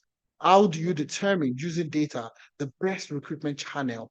How do you use data, okay, to tell a story around compensation, benefits? People are leaving the organization. You might feel it's based on culture. You might feel it is based on so many, a lot of organizations, and people can be leaving the organization. All right. I think this was sometimes last year or 2 years ago. There was a Japa pandemic back in Nigeria where a lot of people were leaving the country. All right. But everybody thought it was, everybody wanted to relocate. Everybody wanted to leave the country. Now, well, there was one of a friend of mine, okay, working as an HR analyst with one of the top, FMCG company back home in Nigeria. And, they did a survey, they did an analysis, they did a survey, and they found out that majority of the people obviously wanted to travel out because the pay was better. They felt there was a better opportunity for them. But after doing those analyses, they did an increase in salary. There was a salary increase, and they found out that based on the data, based on the things that they did, compensation analysis, benefit analysis, they did those analyses, they did benchmarking and all that, and they increased salary. And guess what? All right, they were extrapolating that over 40% of the employee were going to resign, all right, due to relocation and all that. But they found out that that number, because of that salary increase, there was a sharp decline. All right, there was a sharp decline, something that was increasing on a month-on-month basis, almost like 5-10 employees resigning on a month-on-month basis. All right, there was a sharp decline after people got an increase in their salary package and in their benefits. So this is where HR is becoming more strategic, okay, to succession planning, to performance evaluation, to promotion, and so on and so forth. How do you use data to make more strategic decision when it comes to employees? So now the role of the HR analyst is more strategic than ever before. And guess what? Is there any organization on planet Earth that doesn't have employees? Impossible, no. So the HR analyst is in demand. All right. A lot of people think it's just, oh, I learned HR analytics, I'm going to become an HR analyst. There are so many roles that you can take on after taking on this training program. So you have the likes of people analyst, talent analyst, benefit analyst, compensation analyst. The roles there are so plenty, okay, that people think that HR is just a very redundant role. But with the presence of data, within the HR space, the HR role has become more strategic. I held a role which was an HR analyst role. This was about, give or take, 3 years ago, about 3 years ago. All right. And it was me working side by side with the CEO of that particular organization. All right. So it's more strategic than before, where the HR person is just in charge of leave. I want to go on leave. I want to, I have this training program. I want to go for, book me for this training program. Now, how do you do training needs analysis? All right, there's something we call training need analysis. So you just don't schedule people to go on training. All right, how do you use data to back up the training, the reasons why people should go for certain training programs? All right, how do you measure the impact of a training program within the organization? That's where data is making the HR role more strategic than ever before. All right. So you see, the key thing that you will learn, you will notice something. The key technologies you learn is like that of the data analyst. So you learn data analytics like the data analyst. Okay. You learn problem solving like a data analyst.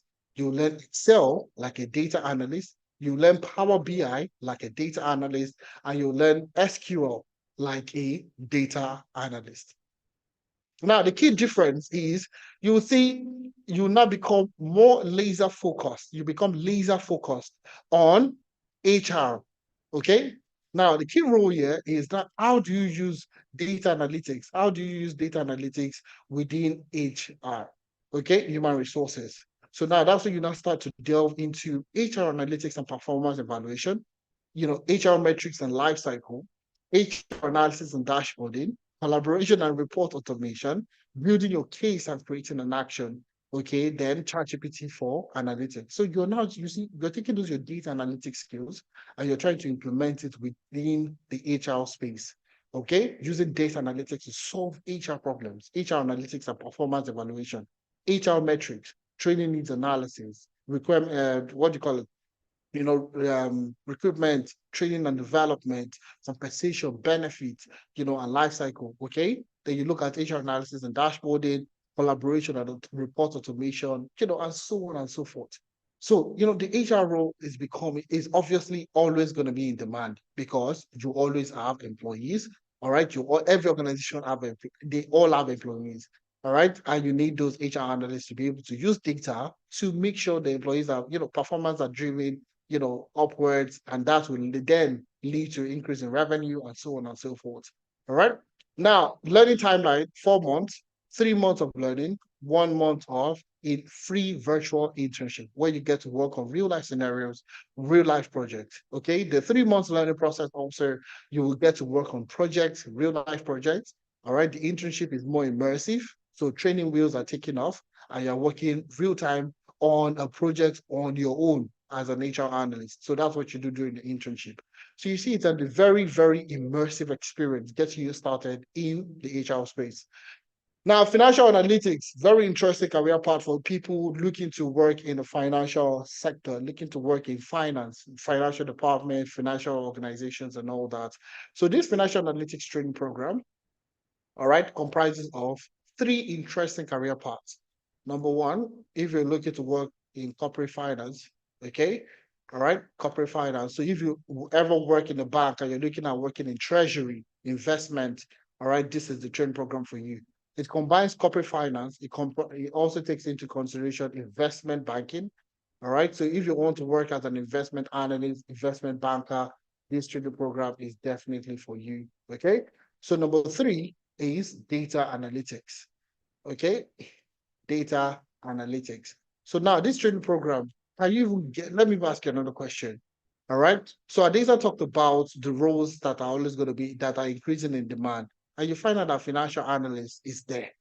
That shouldn't shock you. That shouldn't surprise anybody because every organization deals with money, deals with finances.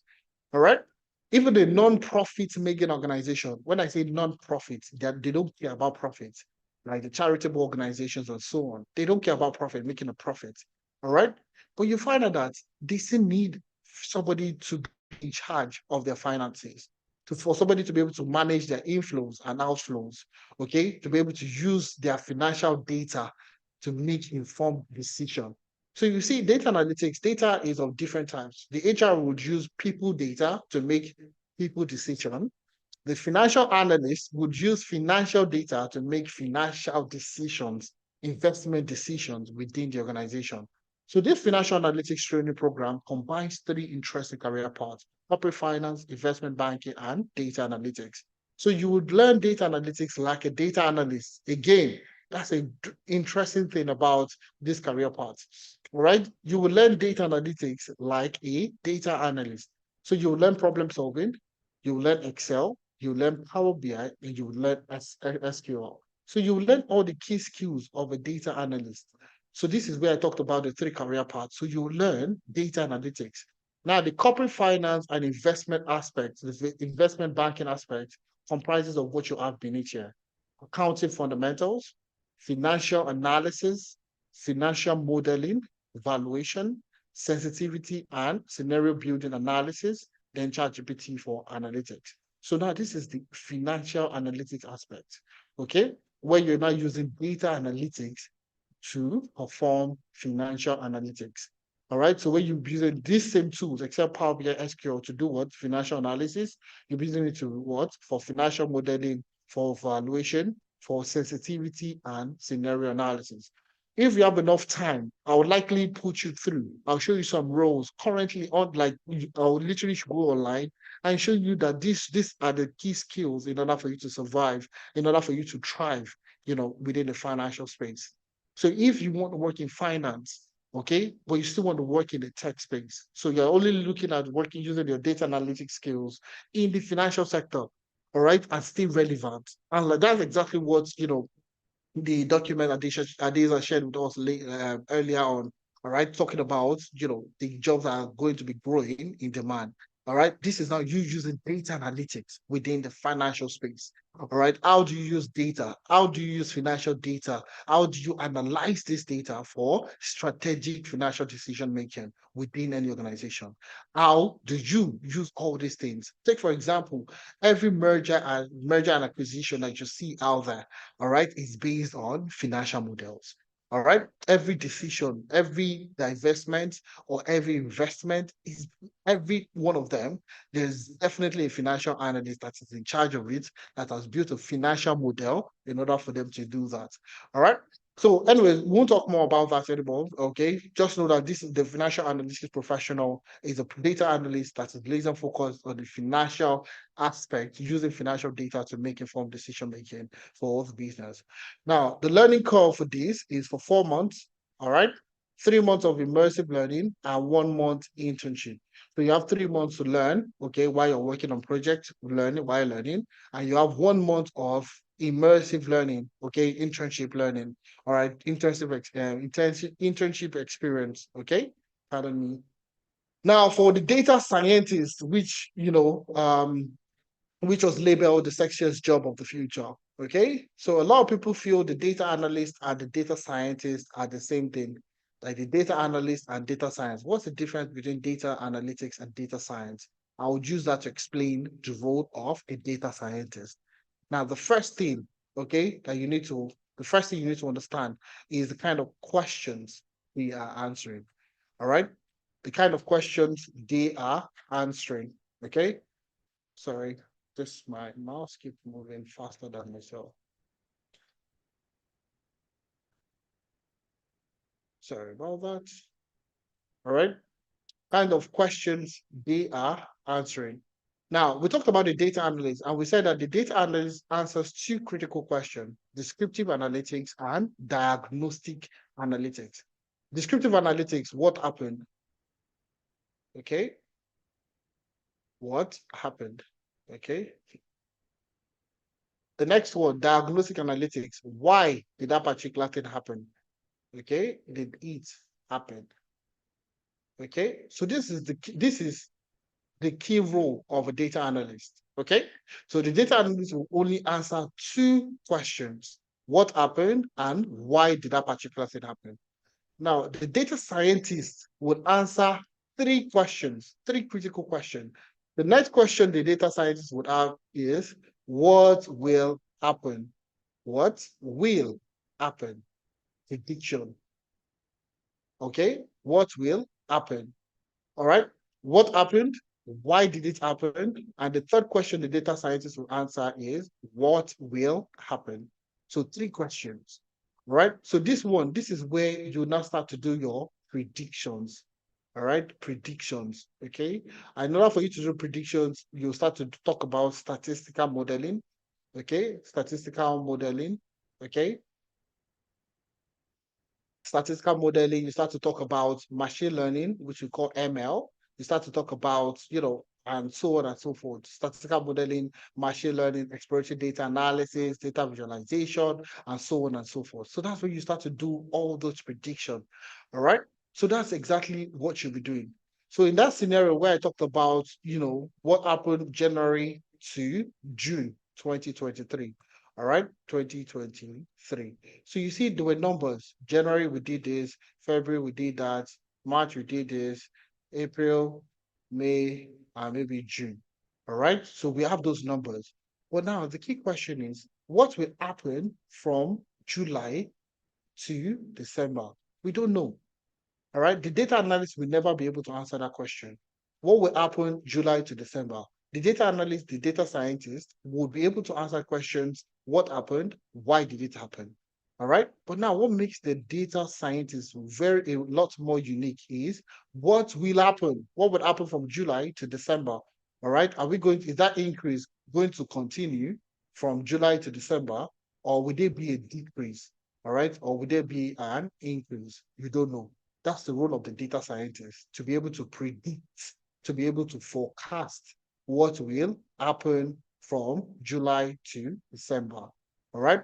So the data scientist is this professional that knows how to use statistics, statistical modeling, machine learning, predictive analytics, forecasting to be able to tell a story around what will eventually happen, all right, based on the current trend, based on the current seasonality of the data.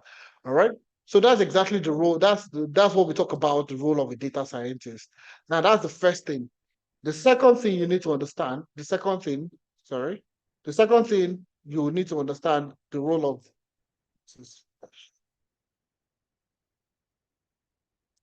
all right. The second thing you need to understand the role of the data scientist, all right. The second thing you need to understand is the type of data that they work with, the type of data that they work with, like of data. Now, the data analyst, okay, will work with, the data analyst will work with structured data, okay? Structured data. When I say structured data, it basically the data in tabular format. We all play this game, name, animal, okay, place, and thing. Did we play this game? I'm very sure we all play this game one way or the other. Name, animal, place, or thing. All right. So you see this. You draw rows. You draw different rows for your alphabet. Okay. All right. For your alphabets. And here you have A, you have B, and you have C. You see this thing. This is a table that has what we call. They have what we call rows and column. Okay, rows and column. Okay, now structured data is any data that is in a structural format, okay, in a table format, essentially. All right, that is classified into rows and column. They have it in rows and column. That's what we call a structured data. Now, the data analyst and the data scientist will get to work with this kind of data. So if you ever used Excel, if you ever opened up any data or anything in Excel, if you even just open Excel, you see it is in a table. It has cells, okay, where you can now structure it in a table where it has rows and column. Now, that's one thing that you need to understand. Now, the data analyst and the data scientist will work with structured data. Well, now, what makes the data scientist a little bit more unique, okay? The data scientist would also work with what we call unstructured data, okay? Unstructured data. Now, basically, this is any type of data that cannot be put in a table, cannot be put in a table. Cannot be put in a table. Now, you'll be asking me, or you'll be asking yourself, what kind of data can't be put in a table? Very good example is a picture. Okay. So if you're working with Instagram, if you work as a data scientist with Instagram, you would not be working with structured data, most likely not be working with structured data, because the kind of content that is being put, is placed on Instagram are picture content, okay? Pictures, videos, all right, and voice notes, so on and so forth. So a picture, for example, you can't take a picture and put it in a table. All right. So that kind of what do you call it, data cannot be put in rows and columns. A video, all right, your dancing videos, your I'm not the blind, I'm just the blind's younger sister. I'm not the groom. I'm just, those kind of content, those kind of data that is being generated from Instagram.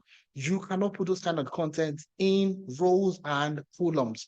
All right. So how do you analyze this kind of data? That's where the data scientist comes in. So you see, those are the key roles. Those are the key difference between the role of a data analyst and the data scientist. But with that explanation, you should be able to understand exactly the role of a data scientist.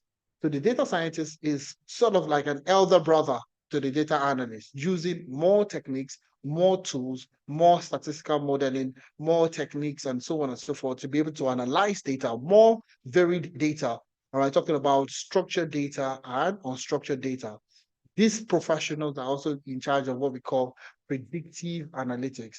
All right. So where they use machine learning, where they do forecasting, where they do predictive analytics, and so on and so forth, to be able to tell a story, extrapolate, forecast, look into the future, and tell them this is exactly what would eventually happen. So that's the role of the data scientist. Now let's talk about what you need to learn in order for you to become a data scientist. Okay. Now, the key thing there, number one, is statistics. You need to learn statistics. We talked about statistical modeling. Now, not the kind of statistics you learn to university or secondary school. Okay, this is more relatable statistics. All right, where you start to look at how to use statistics within data analytics to make informed decision. The likes of measure of central tendency. And what is that? Media mode. How do you use this to solve critical business problems? So it's literally case study based, how you're going to be using statistics. All right, all the key statistics that we learned in university, secondary school, that we don't know why it is relevant. I know we all ask ourselves those questions. Why am I learning this? All right. This is where you now come to see the relevance of statistics in the data world. All right. You now move into, forecasting and predictive analytics using Excel. So you as a data scientist, you would use Excel to do descriptive analytics, diagnostic analytics, and predictive analytics. You would also do the same thing with Tableau for descriptive, diagnostics, and predictive analytics. A lot of people don't think that you could use Excel and Tableau for predictions, but that's what you'll be learning over here. You'll be learning Excel, you'll be learning Tableau, not just for visualization and dashboarding. You would also be learning it for predictive analytics, so to make predictions. Also, you'll be learning SQL, you'll be learning Python programming, you'll be learning exploratory data analysis, where you'll be performing exploratory data analysis, univariate analysis, bivariate analysis, and multivariate analysis.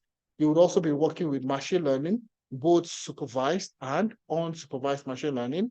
You would also be doing what we call computer vision, GitHub for version control, all right, ChatGPT and GitHub Copilot for coding. And you'd also learn Microsoft Fabrics for analytics, all right? So it's a very immersive curriculum to take you end to end. Even if you're a beginner, the training program starts from zero, all right, and takes you to 1000%, not 100%, okay? All right, in data science. Okay, so this training program is for 4 months in total, 3 months of learning and 1 month of internship. 3 months of learning and 1 month of internship. So all the things you learn it in 3 months. And after 3 months, you go into the internship experience where you get to work on more projects and gain hands-on experience. Now let's talk about data engineering. Okay, let's talk about data engineering. Now, this career path has become, such a big name in the industry. All right, a very big name in the industry. I'll call this person the data custodian. All right, data custodian. All right, the data custodian. Now, why am I calling this person the data custodian? let's take, for example, let's take a very quick scenario. Let's say let me pick somebody's name here. Okay. I'm gonna call Amaka. I'm gonna say Amaka. So Amaka, okay, I like to use this experience because it brings it home for everybody. So Amaka, sells, or she owns let's say she's selling glasses. Okay. Okay. Amaka sells glasses on, she sells glasses. Now, as an entrepreneur, okay, Amaka is selling on Facebook. Okay. Amaka sells on Instagram. Amaka sells on TikTok. Okay. And Amaka has a website. Okay. Now, Amaka obviously as a sole proprietor, okay, as somebody that owns the business, as an entrepreneur, wants to know what platform, okay, in 2023, the year that just ended, 2023, what platform, okay, all right, did I make the most sales? Did I make the most sales? Okay. Did I make the most sales? What platform did I make the most sales? Pardon my writing, you'll learn. Okay. All right. So Amaka is selling glasses on Facebook, sells glasses on Instagram, sells glasses on TikTok, sells glasses on a website. So she has a website. So now, at the end of the year 2023, Amaka wants to find out what platform did I make the most sales, generated the most revenue, essentially. But this data, the sales data, all right, the sales data, okay, exists in 4 different locations. So the sales data exists in Facebook, all right. The sales from Facebook is stored in Facebook. I'll call it Facebook data, okay, FB database, DB. All right. The sales from Facebook is stored in Facebook database. The sales from Instagram, okay, is also stored in Instagram, correct? It's nowhere, all right? It's also stored in InstaDB, okay, all right? TikTok, the same thing, is also stored on TikTok. So I'll call it TTBB. The one from websites, all right, is also stored on the website, okay? So the website data, WBWDB, okay? So this information, you see, they're in silos. The Facebook sales data is in Facebook. The Insta sales is in Instagram. The TikTok sales is in TikTok. Website sales is on the website.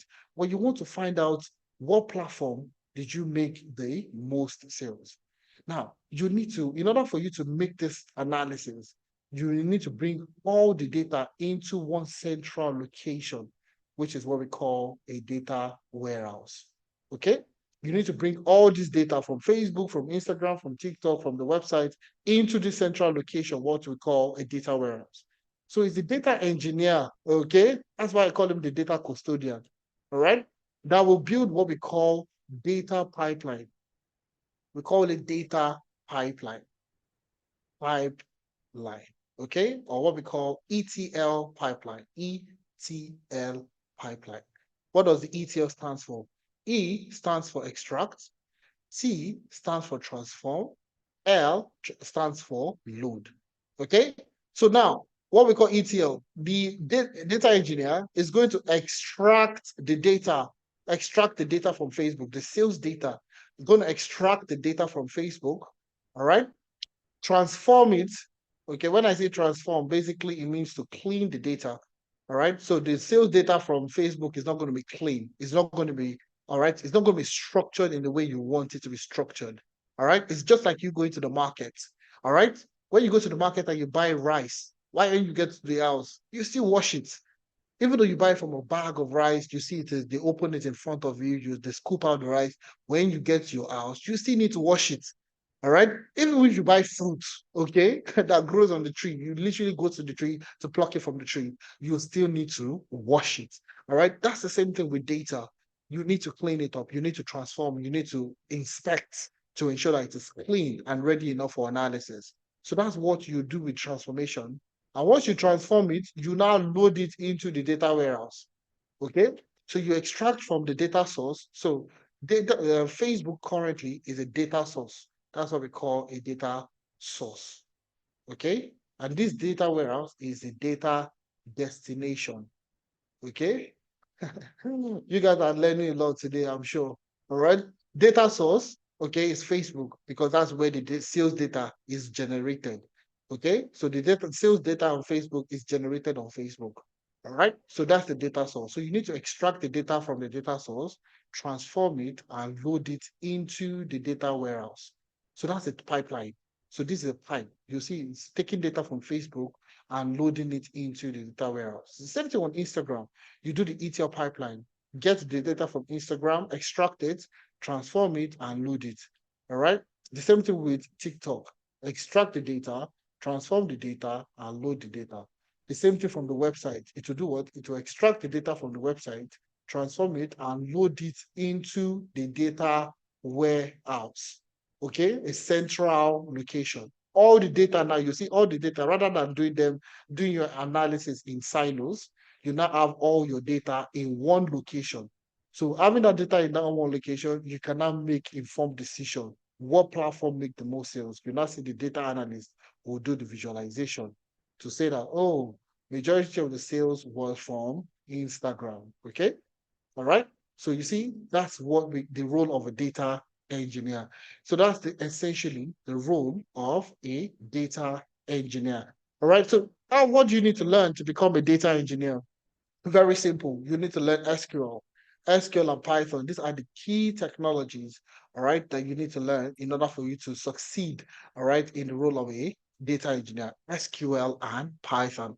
And that's exactly what you're going to start off with. But before you go into, programming and all that, you need to, as a beginner, you need to understand the fundamentals of data engineering. What's a database? What's a data lake? What's a data warehouse? What's a data mart? What is OLTP, online transactional processing? What is online analytical processing? And so on and so forth. What's a data source? What's a data destination? All right. And all these things I talked about, ETL, staging area, and all these things, you need to understand the meaning. Even though you don't know, you've never seen it before, but you need to understand the concept. From that concept, you start to build up on it, all right, using SQL, using Python, using Linux. So you get to work with Linux. All right, you get to work with building ETL pipelines. You see, this is exactly what we talked about. So you get to explore how to use databases to extract data from databases, either on-prem and cloud data sources. You get to work with APIs. You get to work with web scraping. All right, you get to work with web scraping. All right, you get to learn Apache Spark. You get to work with Apache Airflow for data pipeline automation and orchestration. All right. AWS Cloud Engineering, meaning that you can work as a cloud engineer once you complete this training program. You get to work with version control using GitHub and ChatGPT and Copilot, GitHub Copilot for coding and for automation also. All right. So these are the immersive career paths that you need to know in order for you to get started. All right. So step by step, okay, from beginner to becoming an expert in data engineering. This training program is designed to make you a data engineer in 2024. So all the key technologies, all the things you need to learn to get started, you will learn everything. All right, literally every single thing. All right. Now, in order for you to become a data engineer, it's a 5 months career path, 5 months. So you have 3 months of learning, immersive project-based learning, all right? And you have 2 months of internship, 2 months of internship. It's like slightly more than the regular training program. Why? Very easy. All right. A typical project of a data engineer, okay, you see how you have to be extracting data from different sources, transforming them, loading them, working with different technologies and so on. All right. So it's a lot more holistic. So you get more experience, you get more projects to work on in order for you to get those skills that you need to get started. All right. So if you're looking to become a data engineer in 2024, this is the right time for you. Now, Scrum Master, and I'm sure all of you, some people want to become Scrum Master, so I'll make this very simple and straightforward. All right. Now, you see, you get updates on your phone. Let's say, take for example, Instagram. Okay, you get updates. You get those updates frequently, where your Play Store or your Apple Store would ask you to update your Instagram, or probably updates by itself because we're all using Wi-Fi now. All right. So you see, you get these regular updates, and you find out that the Instagram you used yesterday and the Instagram you're using today, the features have changed. All right. Yesterday, when I wanted to share a particular reel with Adeza, I had to click here, okay, and I clicked Adeza's name, and it went to Adeza, okay, all right. But now that button is not there anymore. That button has moved from, let's just take a very quick example. Let's say the button was here before, all right, but that button they've moved it from this place, they've moved it to this place here, all right, all right. They've moved that button to share a reel. They've moved it from here to here. All right. You see, you'll be seeing those small updates, small changes to the application almost every other week, every other month, and so on and so forth. You see, that is where Scrum comes to play. All right. That's where Scrum comes to play. All right. So before an application can actually be deployed, when you say deployment, an application is deployed. When you say an app is deployed before, okay, it usually takes about a year, okay, all right, depending on the application and how robust it is. Let's say it takes a year before it takes an application to be deployed. So if you want to deploy something, it's probably going to take a year because we're going to run through different iterations. All right. So you first of all, the organization will plan. All right. After planning, they will design. Okay. After designing, they will then develop. Okay. After developing, they will now test. After testing, they will now, they will now deploy. Okay. So this process before, they will do it for literally every single aspect of that project, of that, of that particular product. Okay. So if it's a website they want to produce, a website, okay, a website with, maybe like 10 pages, 10 pages. All right. So before, in order for them to deploy, all right, this entire 10 pages has to be available. They will deploy the full product. They have to deploy the full product to ensure that this is the full thing. All right. But you see, what they figure out, over time, we started to see, all right, that if you have to wait 1 year before your customer, all right, or your user would use that product, if they have to wait for like a year, 6 months, or 6 months or 1 year in order for the end user to use your product, there is a likelihood that they don't need it anymore. There's a likelihood that the demand for it is not there anymore. The use for it is not there anymore. All right. So they're not looking at how can we ensure that this website that we want to build, rather than taking 1 year, how can we have a product in 1 month? How can we have a product in 1 month? An actual product. How can we have an actual product in 1 month rather than waiting 1 year? Let's have, a product that the user can start to use, and we can be making certain updates every month to that particular product. Okay. So rather than working on all 10 pages, let's take one page. Let's say the home page. Okay. Let's say the home page of this website. Okay, let's say the home page of this website. Let's see how we run this iteration. Okay, we'll plan, we'll design, we'll develop, we'll test, and we deploy.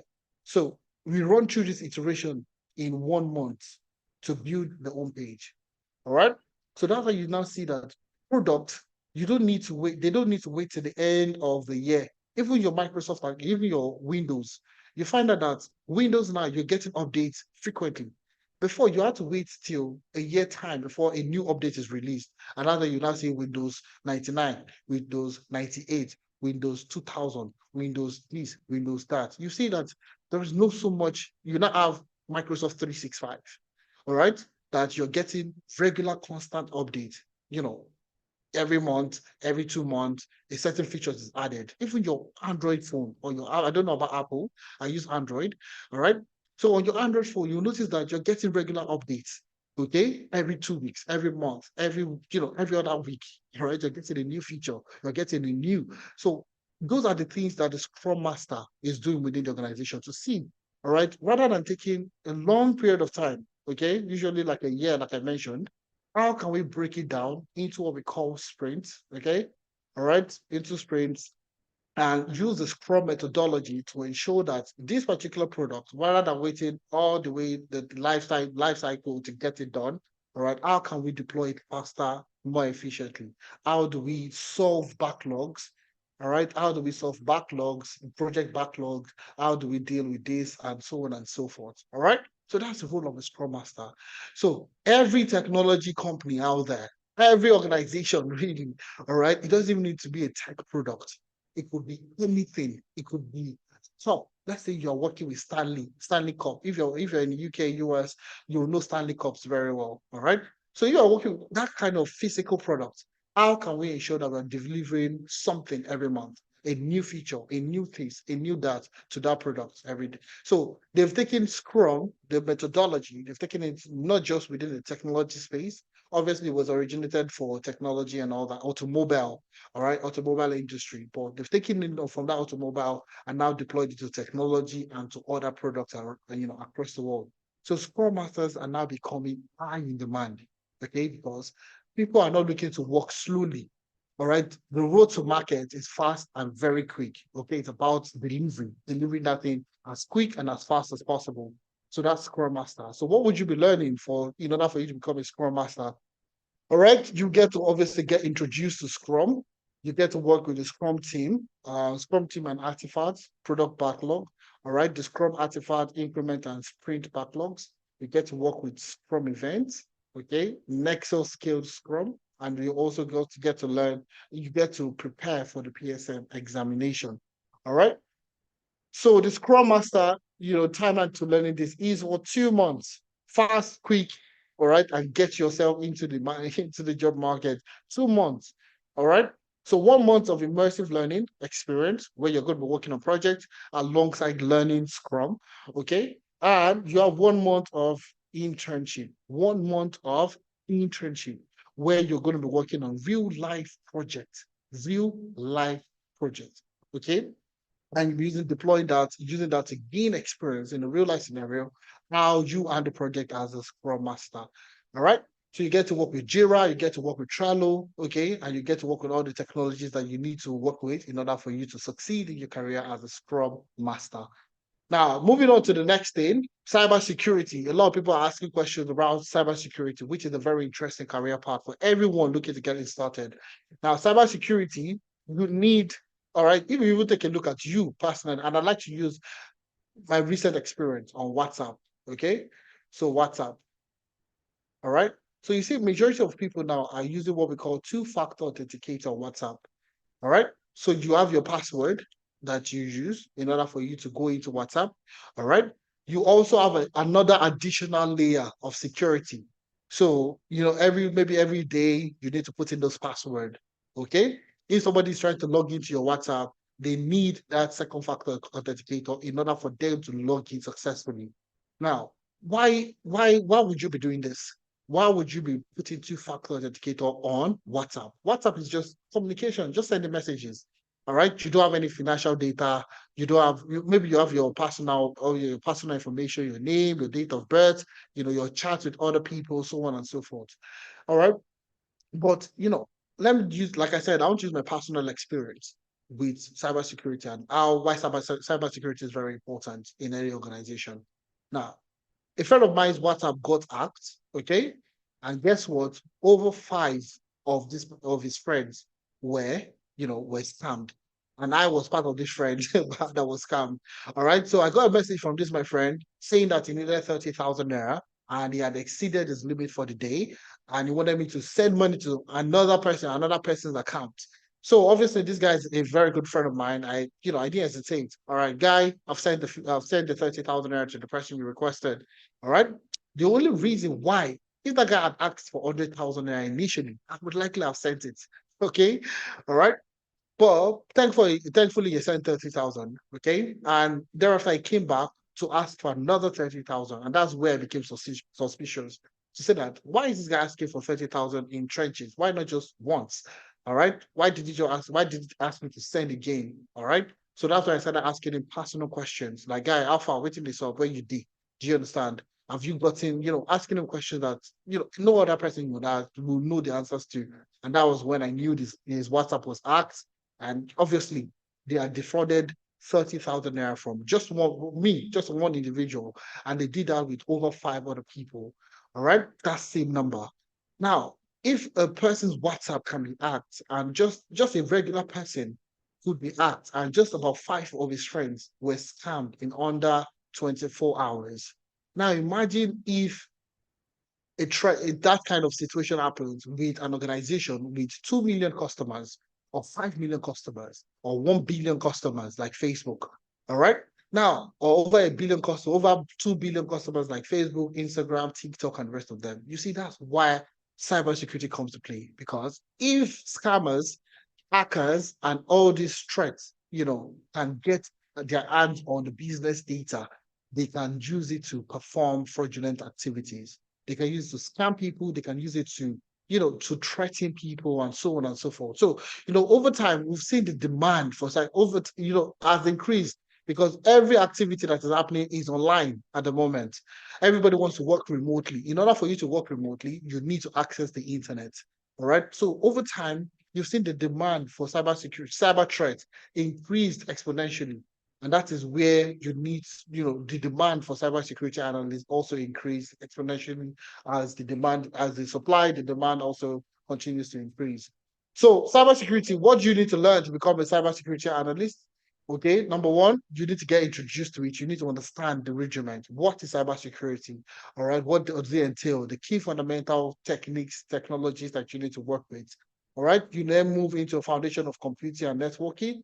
You move into information security principles, offensive and defensive cybersecurity, cryptography basics, cyber threats and attack vectors, network security, endpoint security, web and application security, cloud security, incident response and forensic, cybersecurity policies, and compliance. Now, in order for you to become a cybersecurity analyst, the entire learning timeline is for 4 months. 4 months. 3 months of learning and 1 month of internship. 3 months of learning, gaining that industry experience, learning, and also working on projects. Then you get 1 month free of virtual internship. Okay. Now, AI engineering is coming. Okay. We're likely going to be starting next month in March. Okay. So, if you're looking to become, transitioning into AI engineering, where you get to work with tools like Google Teachable Machines, Data Robot, AWS SageMaker, ChatGPT and its plugins, building custom GPTs. You get to work with Bard and Bing, prompt engineering, and so on and so forth. So if you're looking to become an AI engineer, or you have people that are interested in this, link them up, all right, with analytics, and we'll get them started in AI engineering. All right. So if you've learned a thing or two, all right, based on this background I've provided, first of all right, what career path would you still be interested in starting? Let me start from there. What career path would you now be interested in? Okay. So based on our discussion so far, what career path would you be interested in starting? Let me see. You can put it in the chat. I'll use the chat to look at your answers. Cybersecurity, interested. That's good. Amazing. Amazing. All right, cybersecurity, data analytics. All right, Scrum Master, fantastic, Paul. That's awesome. All right. So let's keep it coming. Cybersecurity, so on and so forth. Now, the key question I want us to answer now is, why should you train with analytics? And I'll run through this in the next 10 minutes. All right. Why should you train with analytics? Why should you train with analytics? Now, we're going to run through this, okay, and I'll tell you the reasons why you should train with us. Our achievement in 2023 is absolutely fantastic, all right, and I'd like to talk more about this a little bit. Now, we helped over 850 people, 850 plus people transition from classroom into getting their first job in tech. Now, 850 people, 850 plus people with no prior experience, no prior skill set, getting started from classroom. All right. We had people that learned that were business analysts, were data analysts, okay, and transitioned to another career path, going through the training program, they got a job in another career path. Now, the key feature with this, why this is a significant number for us, is these are people with no prior experience that transition from classroom to getting their first job. Now, we have enough evidence If you don't believe it, we have enough evidence. And you see, Adesa showed you a brief, some of them. We have a ton of them. All right, a ton of them that have given testimonials about how they were able to secure a job in the tech space. So we did 850 plus people last year. And we're looking at how we can double or triple this number this year. And I'll tell you the reasons how we're going to do that and how we're going to achieve that. And that is part of the reasons why you should train with us. All right. Now, these are the things that you need to understand why you should train with us. Up-to-date curriculum. So you see the technologies, the tools, the techniques, the things that you'll be learning, they are up to date. In fact, we have gone into the future, okay? With the likes of Microsoft Fabrics, the likes of AI engineering, the likes of ChatGPT for analytics, for science, for for optimization, for business analysis, and all that. You're using AI, you're using Microsoft Fabrics, you're using new technologies that is not currently in demand at the moment. All right, so you're staying ahead of the curve, okay? And that's exactly what we mean by up-to-date curriculum. The second thing is industry expert. The people you're going to be working with are people that have a wealth of experience in the field. People that have a minimum of 5-10 years experience in the field coming to and hold you and guide you through the space, through this, through the step-by-step process of you getting started.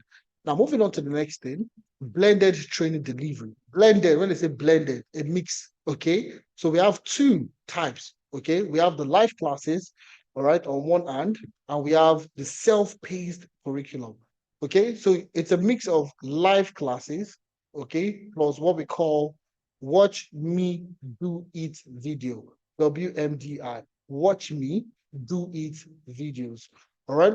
So the Watch Me Do It videos basically are self-paced materials. Okay. So the key question that we were trying to answer was how can we have how can we have beginners that are fast learners and slow learners in the same class? All right. We have people that are visual learners that once they see it, they are done. They remember for life. All right. While we have the other people that they need to practice and practice before they get to understand it better. Now, how do we have this set of people, two set of people in this same class and get them to learn at the same pace? That's exactly what we have done. So we have live classes, usually on the weekends. All our live classes are on the weekends. And we have Watch Me Do It videos, which are bite-sized videos that will allow you to practice by yourself. Okay, self-paced. So at your own leisure, at your time, you can watch those videos, 10-15 minutes videos, get you to practice, get you to understand, laser focused on you practicing and understanding certain concepts. When we have time enough after the session, we'll show you we'll show you the Watch Me Do It videos. We'll show you how we merge, how we deploy this blended training delivery methodology. All right. Then additional employability services, all right, in which I'll talk more about that in a few seconds. Internship design to simulate real work experience. So all the internship has been designed to replicate, to give you that hands-on experience.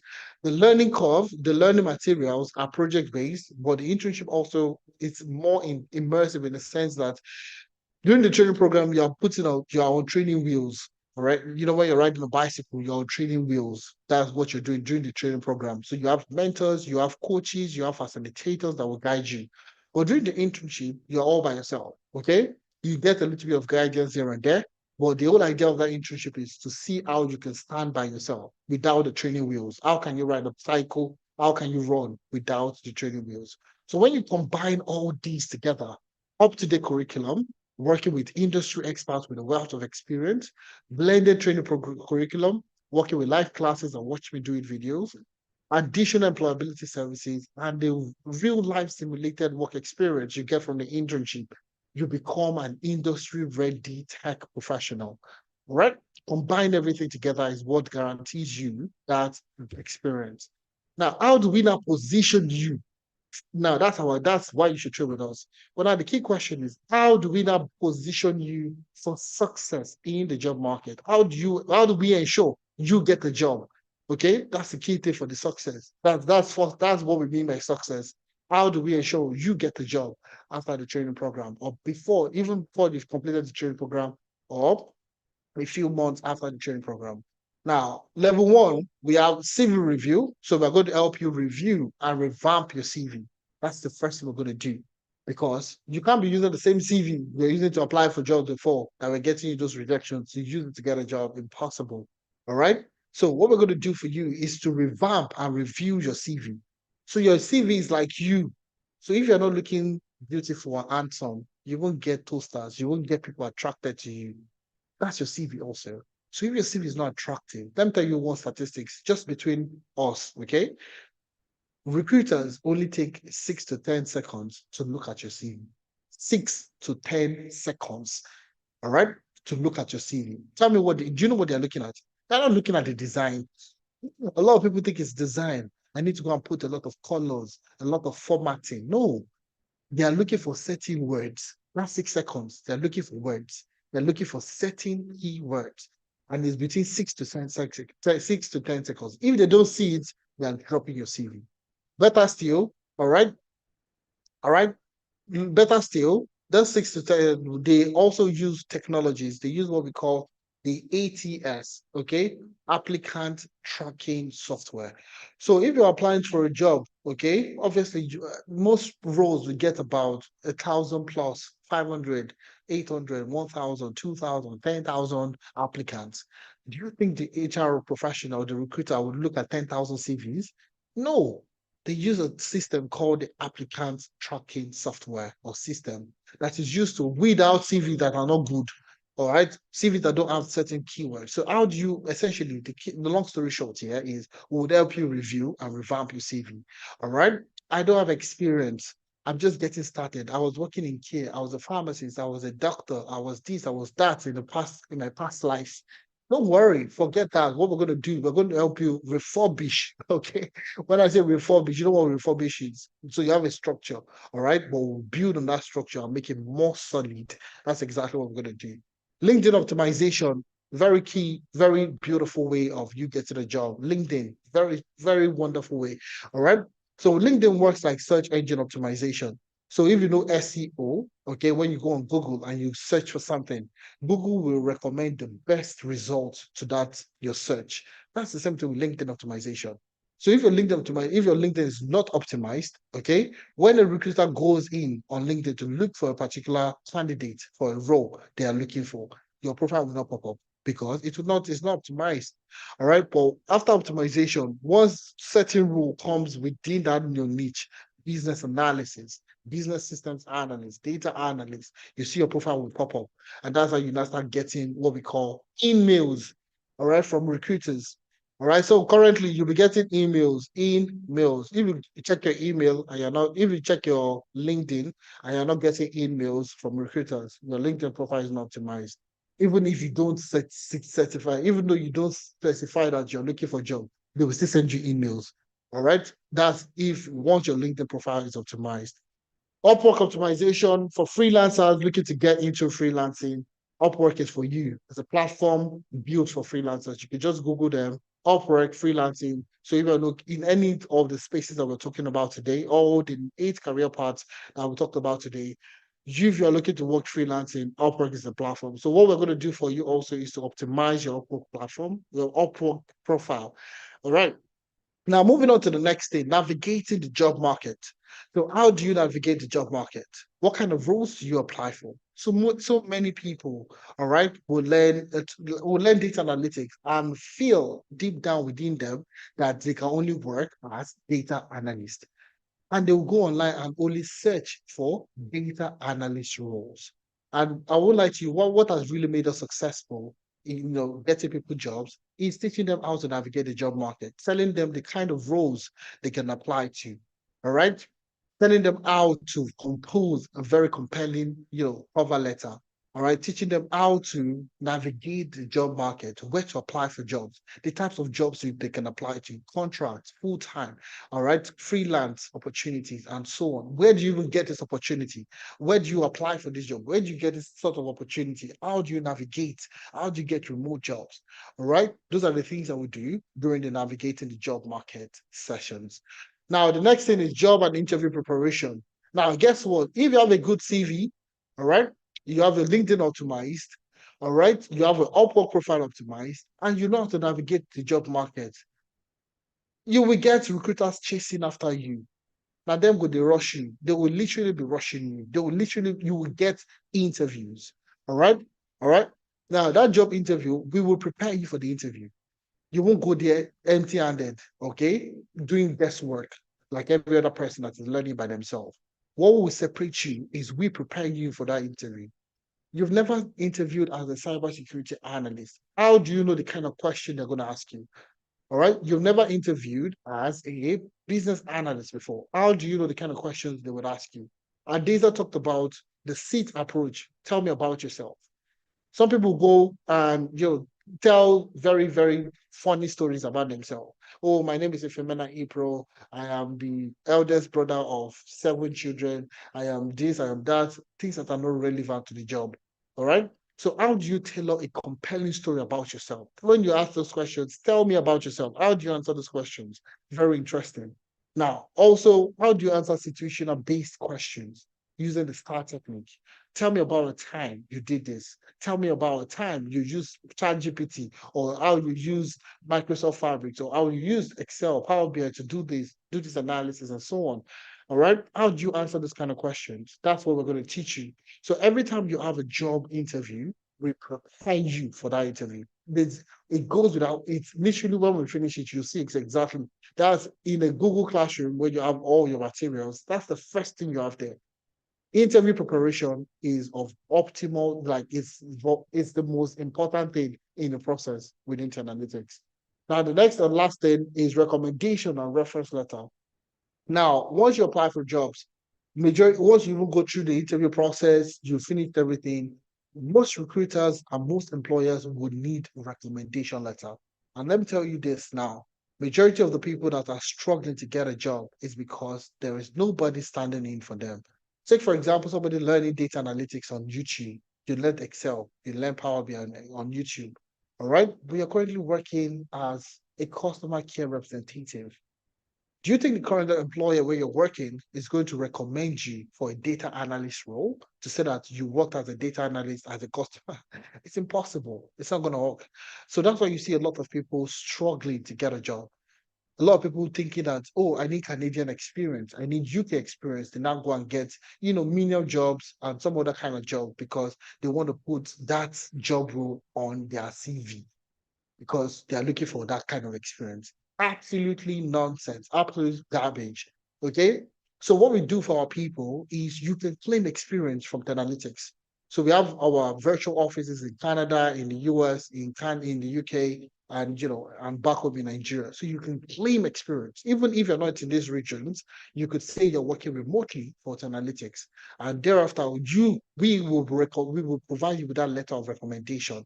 So you don't even need to go through your current organization. They don't even need to know. All right. So what we can do is, since you're going through the training program with us, all right, and you're going to be working on different kinds of projects, from the class projects to the internship projects, you can claim work experience from Analytics, and thereafter we can write you a recommendation or reference letter that would be used in your application process. All right. And that's really what has made us very successful in helping our people get jobs. All right. People just need that leverage, and we are providing them with that leverage. Now, level 2, weekly mentorship session. This is where you need guidance. There's no beginner in this world that can do it by themselves. All right. This is where you need guidance. You need people around you, people that have done this, all right, that struggled, that were in your shoes a couple of years ago and they're getting jobs. And they've gotten jobs, they have a wealth of experience coming back to and hold you and guide you. That's exactly what we do during the weekly mentorship session. So we do this every single week, where we bring in experts within the industry to speak to you on how you should, how you should package yourself, the do's and don'ts of you transitioning to the tech space and stuff like that. Last but not the least, on level 2, we have on-the-job support. A lot of people are scared of getting the job, to say that once I get the job, will I be able to do it? Imposter syndrome. Will I be able to do it? And the thing we tell you guys, we tell everyone is, get the job first. Get the job first. When you get the job, we'll provide you with on-the-job support, meaning that at any point in time during the job, if you don't even remember what to do, or you don't remember, it's too complicated for you, send us a DM. We have our numbers everywhere. You have our personal numbers. We would help you. We would assist you on the job. We've done this today. We've done it yesterday. We did it last year. We did it 2 years ago. We'll be doing it from the inception of Analytics. We'll continue to do what we call on-the-job support. So once you get a job, we'll still provide you with support on the job. Do you understand? So no extra fees. These are all free of charge. Guess what? These are all free, additional employability services. All right. Now, number three is what we're doing this year. I said earlier on that we want to take that 850 plus people we did in 2023, and we want to double or even triple it this year. So what are we doing differently to ensure that we triple that number? Is what we call job guarantee, job interview guarantee, job interview. So we're guaranteeing job interviews. All right. So we're guaranteeing job interviews. And I'll tell you how we're going to be able to achieve this. All right. Don't worry, I'm not going to leave any stone unturned. I'm going to tell you everything you need to know, all right, about the curriculum, about what you need to get started. So, guaranteed interview process.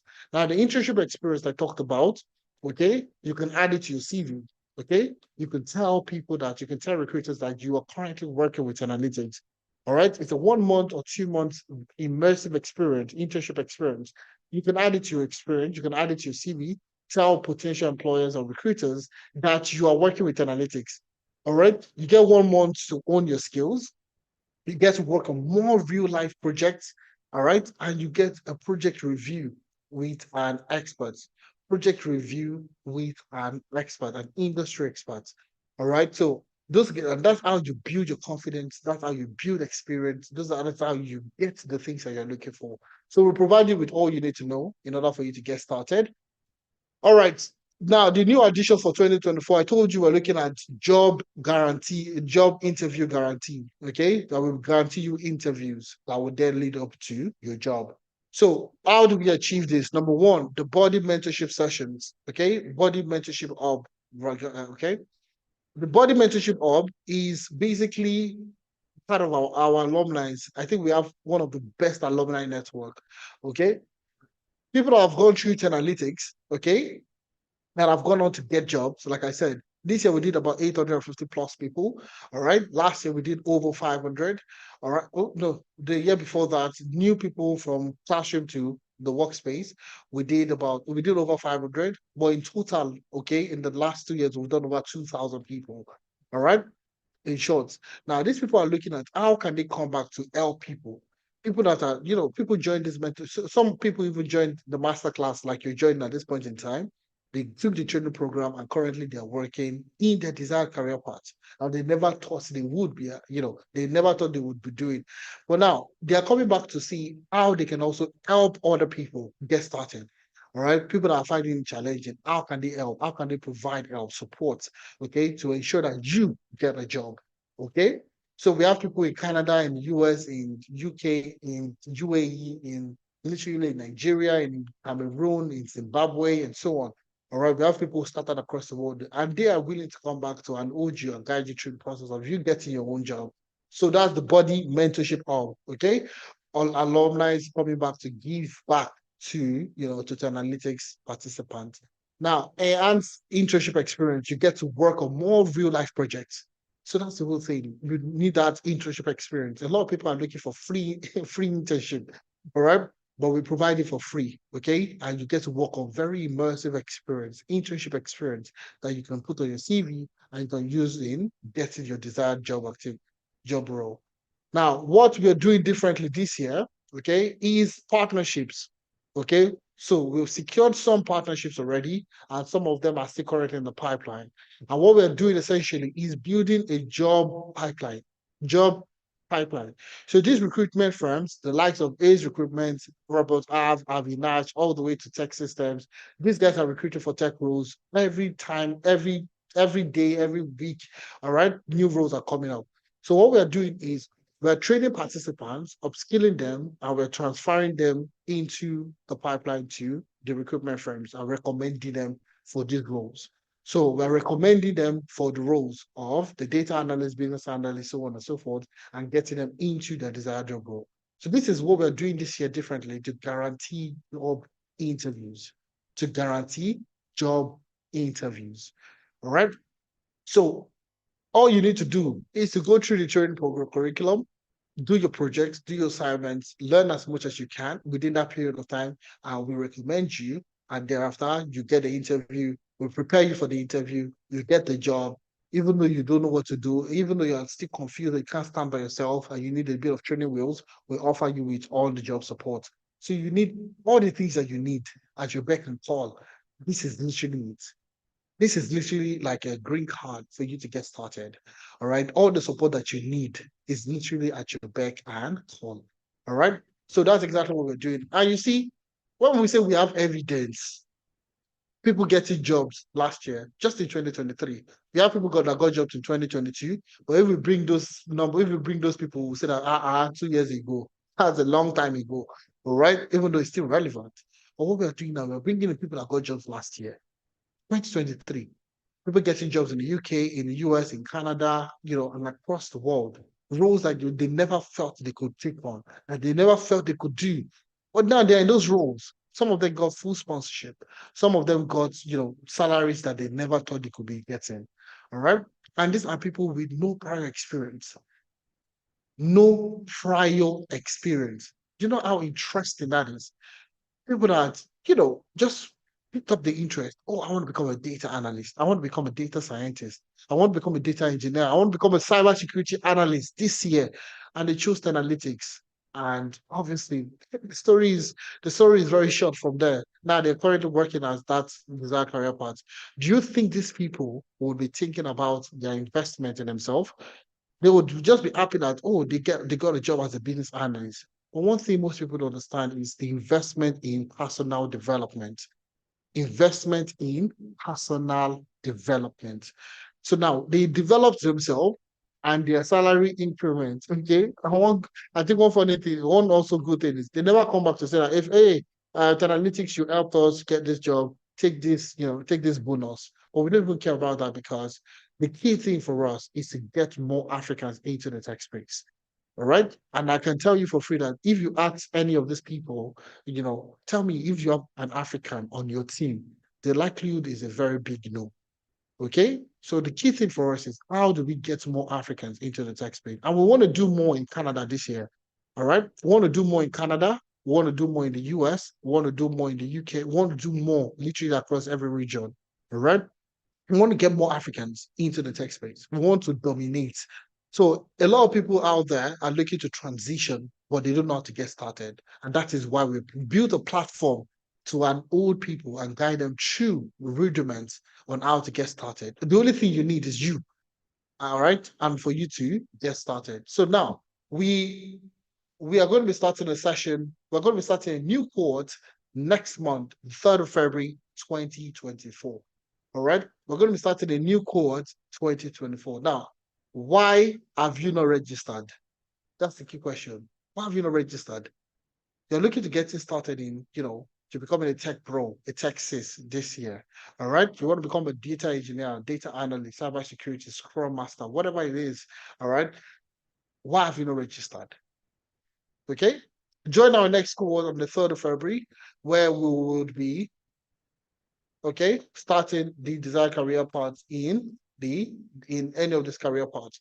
So if you're looking to go into data analytics, business analysis, HR analytics, financial analytics, or full stack data science, all right, we have a discount running for the first 20 people from this program, the first 20 people to register for this program.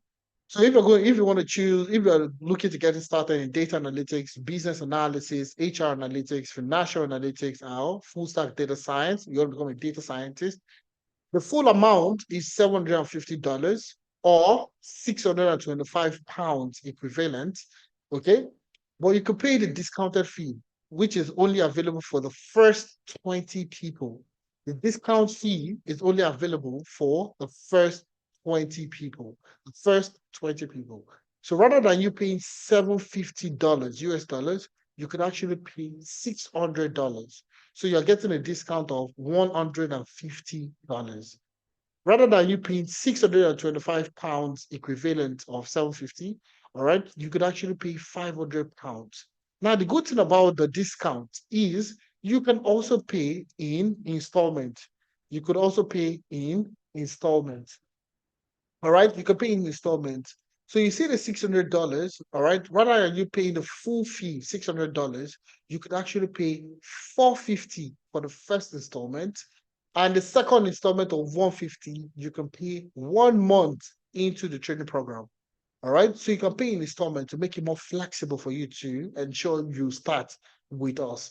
All right. So with the full amount, all right, rather than you paying the full amount, the first 20 people to register will pay the discounted amount, and these can be split into two. The discounted amount you can pay in 2 installments, first payment and second payment. First payment is $450. All right. And the second payment is $150, which you pay 1 month into the training program. And if you're paying in pounds, the first deposit you need to make to secure your place is £375. You can pay in 2 installments, $375 for the first and $125 for the second installment. Now, these fees is only applicable to people that are going into data analytics, business analysis, HR analytics, financial analytics, and full stack data science. Now, if you're looking at going into cybersecurity or data engineering, now the fees are slightly different, okay? Now, it's $900, the full amount, or £750, all right, equivalent. Now, the discount amount, okay, rather than you paying £900, you can pay $750, okay? And you could also pay in 2 installments. You can pay in 2 installments. So rather than you paying $750 as a whole, you can pay in 2 installments of $550 for the first and the second installment of $200. Now, if you're paying in pounds, you can pay $460 to secure a position, all right? And 1 month into the training program, you pay the balance of £165 to complete your payment. Now, for the Scrum Master, okay, all right, instead of you paying $450, right, you could pay $350 in 2 installments, also discounted fee, $250 and $100, okay, for the second payment. And also for the pound equivalent, you could pay £295, pay 2 installments of £200 and £95 respectively. Now, bear in mind that this amount, the discount amount, okay, is only available for the first 20 people to register. Only available for the first 20 people to register.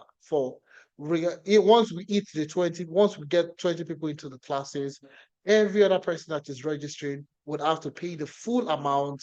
All right, would have to pay the full amount. No instrumental payment. You have to pay the amount in full. All right. So that's why we're doing the early bird discounts to get people to register, you know, to get the discount, get used to the discounts, use the discount in registry so you don't have to pay the full amount. So the discount amount of $600, you can split into 2 payments plan in order for you to get started. All right. So now, if you have any question, I'll be taking questions. You can raise up your hand if you have any questions. You could also drop some questions in the chat. But before I take any other questions, I would like to walk you through the payment options, okay, that we have there. Or Adeza, would you like to take that, or should I just continue? All right, I can take it. That's fine. All right. Okay. All right. Okay. So Ephemera has talked about all the programs. Now it's time you want to make payments. You want to take advantage of the discount. How do you get to make payments? Okay, so I'm just going to share my screen so that I'll walk you through that very quickly. Okay, so all you need to do is go to the link. Okay, my colleagues are sending the link to the chat. You would also receive this when you get the slides at the end of today's session. So click on the link, the main stack link, and it takes you into the Tenalytics enrollment page. All right, the Tenalytics enrollment page is your one-stop shop that contains everything you need in terms of enrollment into any of the programs. Okay, you have access to the brochures. You'd see get access to all program brochures. You click on this link, it takes you to the brochures, and you can select, and let's take, for example, I want to register for the full stack data science. I click on the full stack data science and I have access to the data science brochure. Okay, so I have the opportunity to look at the nitty-gritty of what I'm going to learn in data science. And you'd see where you have introduction to data science, Microsoft Excel, statistics. You have predictive analysis using Excel, Python programming, Tableau, SQL, and so on and so forth. Okay, Python programming too. You have NLP, natural language processing, computer vision. Philomena talked, about this already. So you have access to all the brochures. And when do you have classes? The classes are flexible in a way that you're in the US, you're in Canada, depending on the program. So let's take the data science, for example. You have classes only on Saturday, your live classes, where you have a trainer, you have a facilitator like myself, like Philomena, and other facilitators walking you through projects. You have that on Saturdays at 10 a.m. to 1 p.m. Mountain Standard Time. Okay, so that's the Alberta Mountain Time. Okay, so if you're in the US, for example, that's a time that fits your time zone. If you're in Canada, that's a time that is also, ideal for you to join a class. And for those in Nigeria, in the UK, across Europe, with a similar time zone, you have your own specific time as well to join the program. 11 a.m. to 2 p.m. West Africa timing. So you have that flexibility eventually. You get all of that in the program brochure, okay? Now, how do I make payments if I want to make payments? If I'm paying in pounds, you have the option to do a direct transfer into our pound account. So you have the pound account details and you can go ahead to do a direct transfer. Or you can make payments using your card. Okay, so you're paying in dollars, you're paying in Canadian dollars, in US dollars, in pounds. You can also make payments using any of these options. So for the Scrum Master, if you noticed, it's a different fee from the other programs. So you'd also see it properly segmented, away from the other programs. So if I want to pay for the Scrum Master program, for example, and I'm in Canada, and like Philomena mentioned, I'll just reiterate, the Scrum Master role is a role that will get you the fastest job in tech. You learn the fastest and you get the job the fastest as well, especially if you're in Canada and you're in the US. It's a role that in North America, the North American region, you have so much demand for the role. And interestingly, the Scrum Master also controls and commands some of the highest salaries for the job that you get to do. So if I click on full payment, it means I want to pay, the full payment to join the program, all right? And this takes me to the main Stack platform. Okay, so I'll just wait for it to come up and then I'll show you how you can go ahead to make payments for the Scrum Master. Okay. Again, this is the option where you can make payments using your card. All right. Still, let me just refresh and see. Okay, so here you go. So I want to register for the Scrum Master. Now you have the program at 290.5 pounds. Of course, it's showing me in pounds because of my region, my location. Okay. If you go back to the payments, I want us to take note of this. You'd see that the Scrum Master program is 295 pounds for the discounted amount. So because of the conversions and so on, you have an additional discount of about 5 pounds. Okay, so if you're paying the full amount today, you get to pay just 290.5 pounds. And all you have to do is click on reserve a seat. You enter your email. Okay, you enter your full name and then you click on proceed.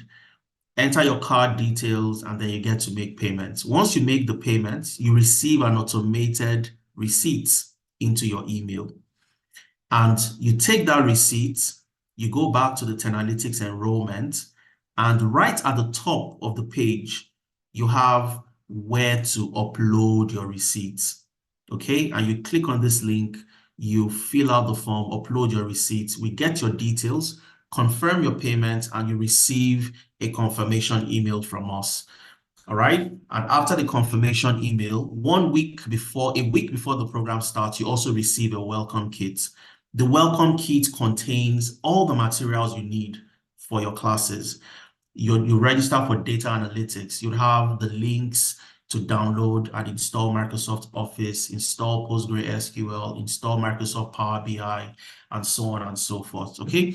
If I want to register for the business analysis, for example, or I want to register for financial analytics, I can do that here, okay? I can either make the full payment or the part payment. So let's click on part payment, for example, all right? Of course, in pounds, and depending on your location, if you're in Canada, you'd see the rates converted for you automatically to Canadian dollars. All right, so you don't need to bother your head thinking, okay, I want to pay in, Ghanaian cedis. I want to pay in a particular currency in euros. You don't need to bother yourself about that. All you have to do is click on the link. It does the conversion for you automatically. All right. So let's wait for this to come up very quickly, and I'll just show you how you can also go ahead to make payments, especially the payments in installments. You want to make the first part payment to secure your discounts. You want to secure the discounts by making your first installment, and that gets you into the class, all right? So now remember, for the data, this is for the data analytics, the data science, financial analytics. They have the same fee, the same amount. So yeah, they're all categorized in the same buckets. You can see that here. I want to register for financial analytics, all right? And I want to secure my discount. The initial payment for either the financial analytics, the data analytics, initial payment, if I'm paying in dollars, for example, is 600. If I'm paying it's 450, I beg your pardon. First payment is 450. If I'm paying in pounds, first payment is 375 pounds. Okay, so all I need to do is, after clicking on the initial payment, I come in here and I enter the amount I want to pay. So I want to pay 375. I type that in there. Okay, I type the amount I want to pay. I click on reserve a seat and I go ahead to make payment. Okay, so that's what you can do. Another option is, people ask this question all the time, so let me just answer it before the question comes in. I need to secure the discounts today. Yes, the program starts on the 3rd of February, but before the program starts, I can complete my payment, but I want to secure my discount. I don't have 375 pounds to pay. I can pay 300 pounds today to secure the discount. You can also go ahead and do that, because at the bottom, you'd see the minimum amount you can pay. There is a minimum you can pay to secure your discounted slot. And remember, the discount is not open to everybody. We have a maximum class size of 50. We don't go beyond 50.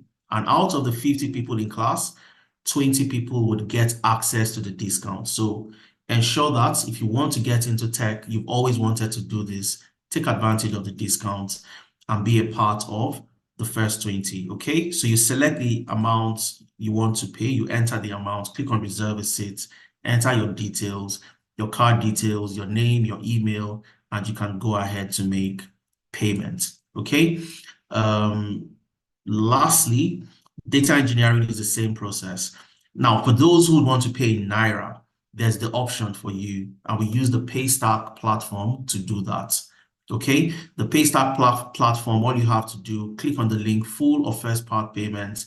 It takes you to the Paystack storefront, and you can select the program you want to start and go ahead to make payment. Data engineering, data science, for example, and you can choose either the full payment or you can choose the part payment. Okay, if I choose the part payment, I can make the first installment, click on add to bag, click on checkout, and you go ahead. You also receive an automated email, automated receipt into your email, right? And of course, multiple options for you to get to make payments. And if you want to secure the discount today and you want to make a minimum payment, for the Naira, the minimum payment is 300,000 to secure your discount, and you need to balance up the other parts before the program starts on the 3rd of February.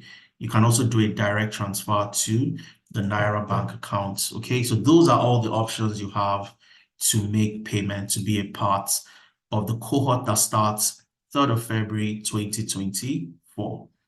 Some other people would ask that, okay, I want to start, I want to take advantage of the discount, but my February is already filled up. I have commitments in February. Can I start in March? And the answer is yes. How do I do that? You can secure your discounts, that's the advantage, and then start your program in March by deferring to start in March. And how do you do that? You've made payment to secure your slots. You come to where you have upload your receipts, click on the link that says upload your receipts, and you need to fill the form. Okay, so you enter your email, the type of payment, is it a full payment, initial, and so on. You enter that, click on next. Okay, you enter your first name, your last name, your registration email, your gender, you click on next. I just want to show you where you select when you want to start. You read the terms and conditions, click on next. All right, when did you make payment? You select the dates, upload your screenshots of payments, your mode of payments. Was it a Naira transfer? Was it a pounds transfer? Did I pay on Mainstack? If you paid on Mainstack, you select Mainstack, click on next. Okay, now this is where, for some people, currently you're an accountant or you've worked in the bank for 10 years and you are in Canada, you want to get a job as a business analyst. You need to speak with Femena and myself one-on-one to help you select the best ideal program for you that would help you complement your previous years of experience.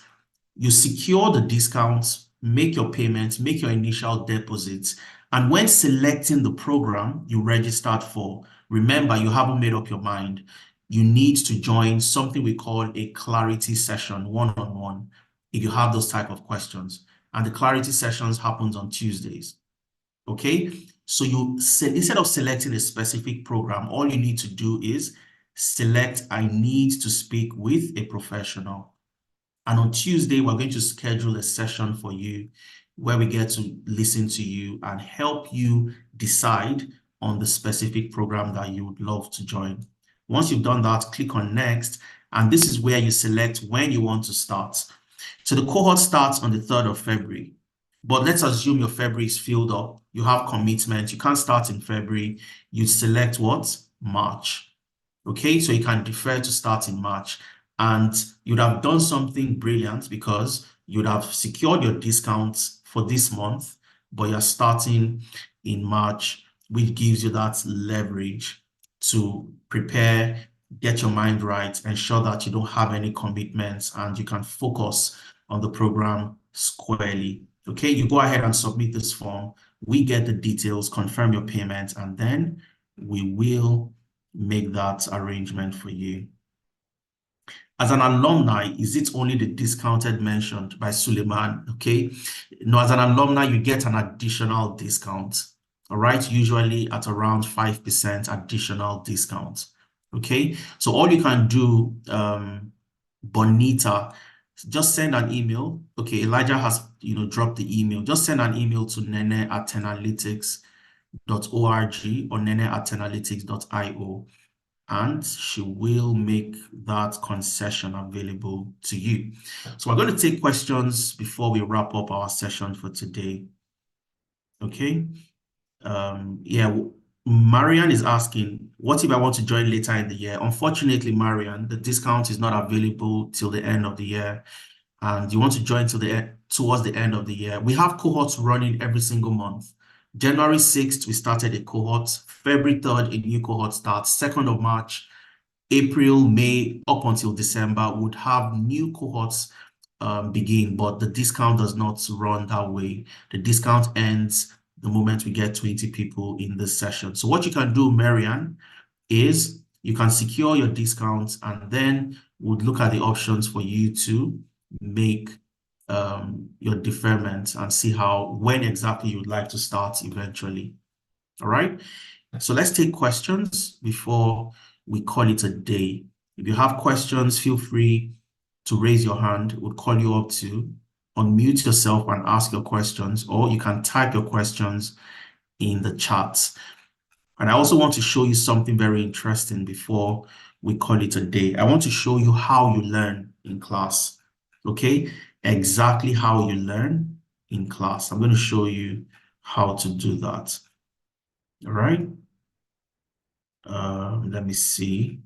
I'm not sure I have more questions. Okay, Amarachi said, I made payment, try filling the form. It's only provided February. Okay, check again, Amarachi. Maybe you want to refresh and check.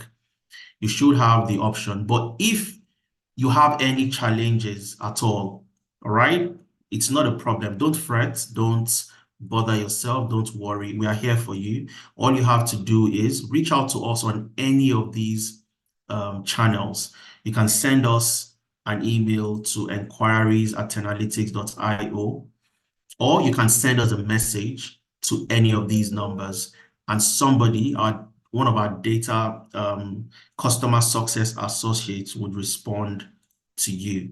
Okay, so you can reach out to us on any of these channels, send us an email, send us a message, and somebody would respond to you and help you address. Okay, it's all sorted out. Fantastic, Amarachi. Brilliant. Okay, so let's take questions, guys. You have questions, feel free to ask your questions. You have all the time now to ask your questions. Okay, I think I've gone through all the questions in the chat. I'm not sure we have any. So while we are waiting for you to come up with your questions, I'm just quickly going to show you how you learn and why learning with 10Analytics, like Efemena said, is one of the best experience ever. Okay, so let's see what people have done, people that started in January, what they've been able to do so far. Okay, so the moment you pay and you register, you get to join one of the classrooms. So if you've paid and joined the Scrum Master program, the business analysis, the data engineering, the HR analytics, you get to join that specific classroom. Okay, let's look at the business analysis program, for example. I open this classroom up, okay, and let's see what they've done so far in this class. So one of the first things that happens when you join is you would receive a welcome kit, and I'll show you what the welcome kit looks like. But this is your classroom and all the things you have access to. So all your materials, this is the repository for your slides, your data sets, your class login details, your class recordings, every single thing, you find them in your classroom. Okay, and one of the things we are doing, because people ask the question, how do I hold myself accountable to getting jobs? So we have the 10Analytics job application tracker. And how does this work? So you would be applying to jobs. All right, we're going to provide you with all the details, all the materials, where to get these jobs, and even provide the jobs to you. Okay, you will then apply to these jobs and track every application by recording it. And you see a report. We would see the report at the back end and would call you and say, hey, Amarachi, this week you were meant to apply to 80 roles or 100 roles. You've only applied to 20. You need to up your game. So you have that constant push, that constant reminder. Because like I said, the SAS principle, the job application, applying to job is a major part of you getting a job. All right. So all the people you've seen that are getting jobs, they're not applying to 2 jobs in a day or 5 jobs in a day. No.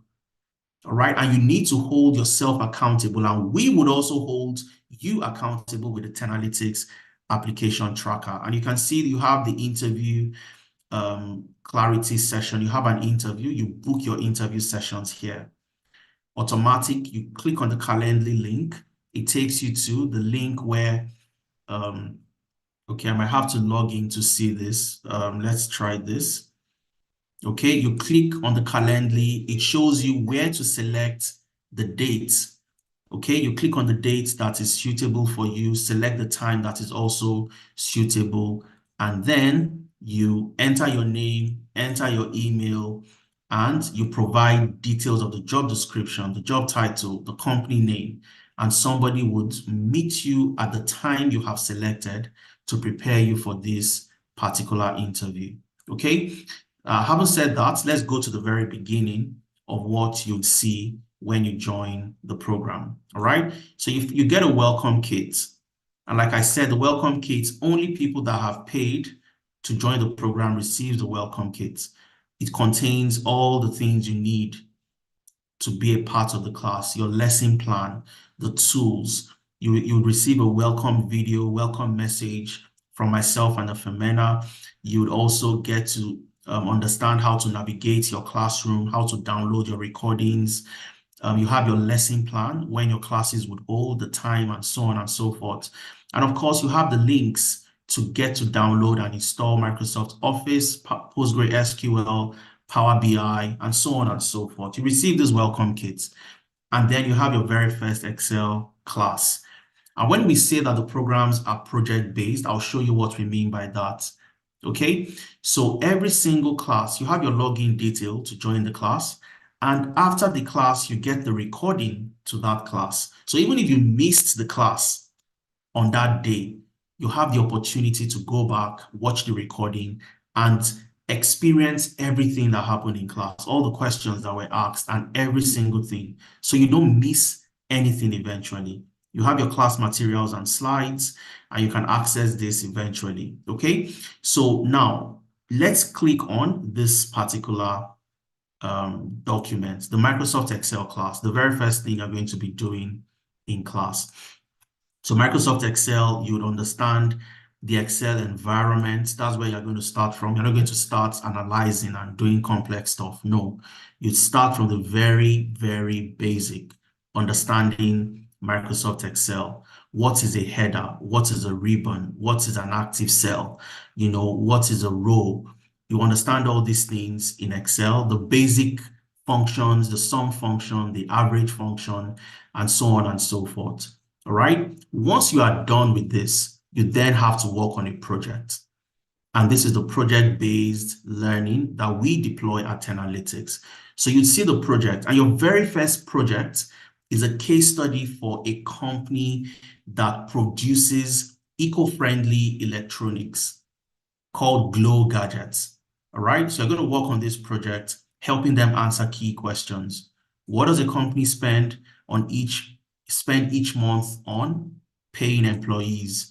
What is the company's average employee remuneration and the corresponding tax liability? So you're going to solve all these things based on what you've learned on Excel. And these are the things you add to your portfolio, the projects that you're going to work on. Every single class you have a project, okay? Your second class, you have another case study. And this particular case study is for Plume Incorporated.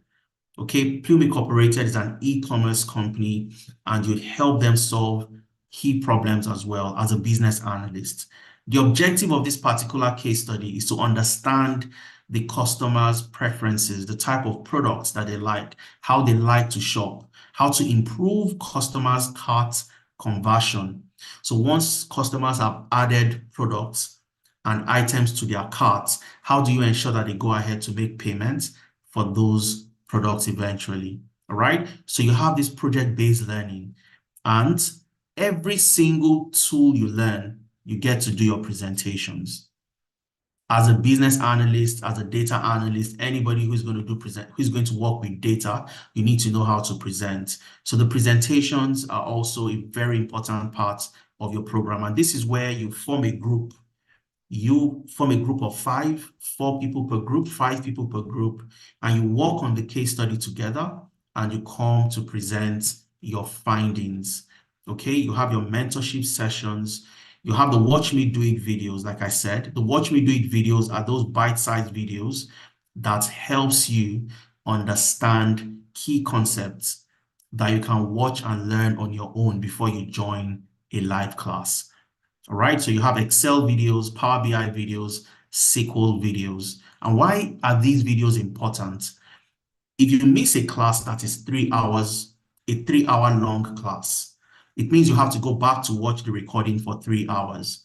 But with these videos, they are shorter videos on how to do and perform certain concepts. You can watch the short videos, bite-sized, and get exactly the same thing you get if you watched the full class. All right. At the end of the day, what happens? You'll be building a portfolio. And let me show you that. You remember when I said you have to show workings when moving into tech? You're going to create a portfolio. The portfolio is where all the projects you have worked on you're going to upload them to the portfolio, all right? So that you have the link to your portfolio on your CV, and recruiters can see that you're not just saying you know Excel on paper.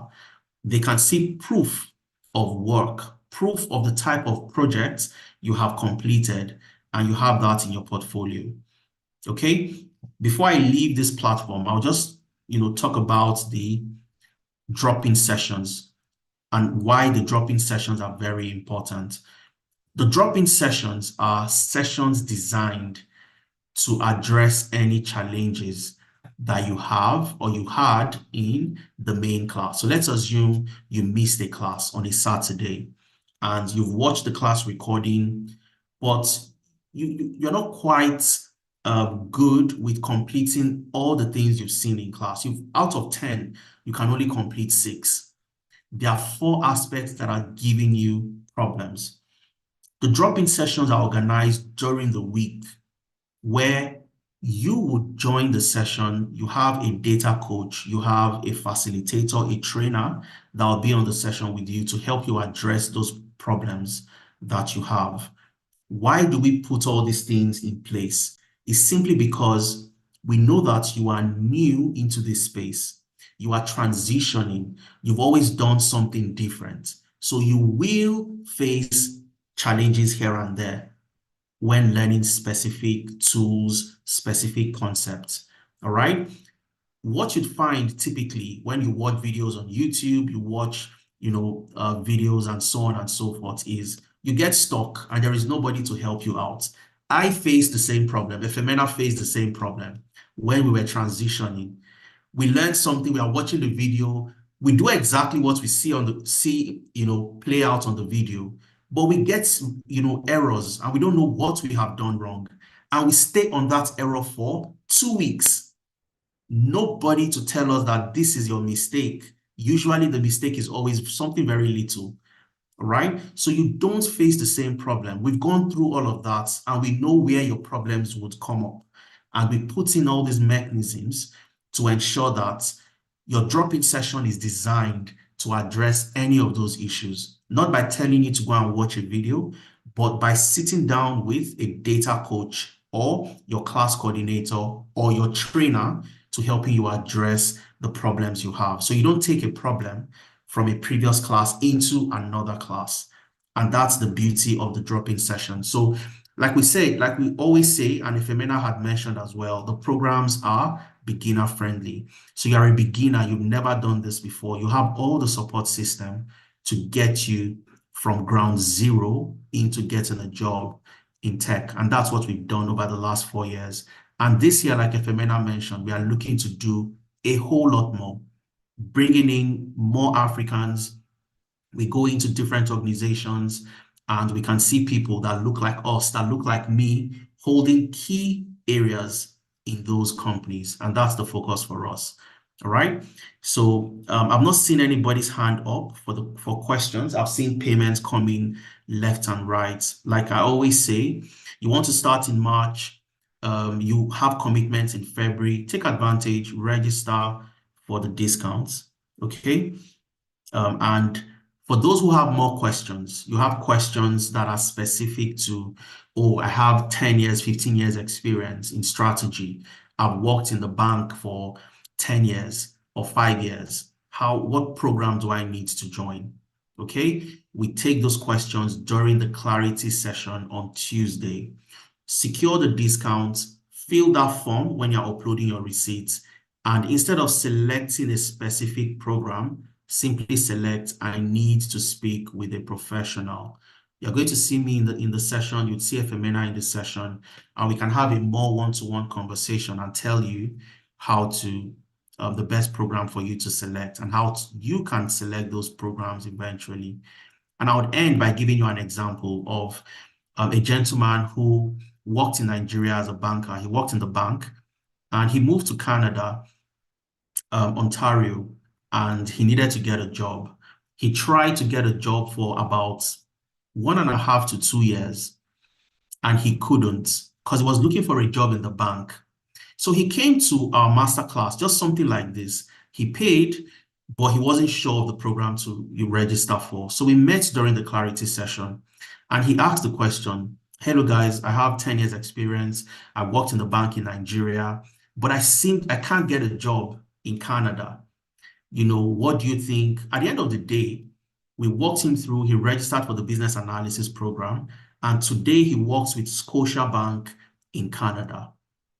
All right? So the job he couldn't get for about 2 years, he was able to get into the bank, but this time around, not in his previous capacity, but as a business analyst working in the bank. So these are the opportunities that await you in Canada. So please, if you're in Canada, in the US, we want you to see that menial job. We want you to see your current career path just as temporary, but you need to start to make the changes and start to upskill to eventually apply to the best jobs available in those regions. All right. So let's meet during the clarity session if you have questions, but ensure that you secure the discounts, because what typically happens by Tuesday, Monday, Tuesday, that Tuesday when we have the clarity sessions, all the discounted slots are gone. All right. And we've had instances where people would come to us and say, hey, Adez, I'm in the clarity session. Okay, now I know the program I want to register for because we have guided you. But then you want to pay and you find out that the discounted slots are all finished and they've all been taken up by other people. Okay, so secure your discount and then we'll get to see you in the clarity session if you need help and guidance in selecting specific programs. All right.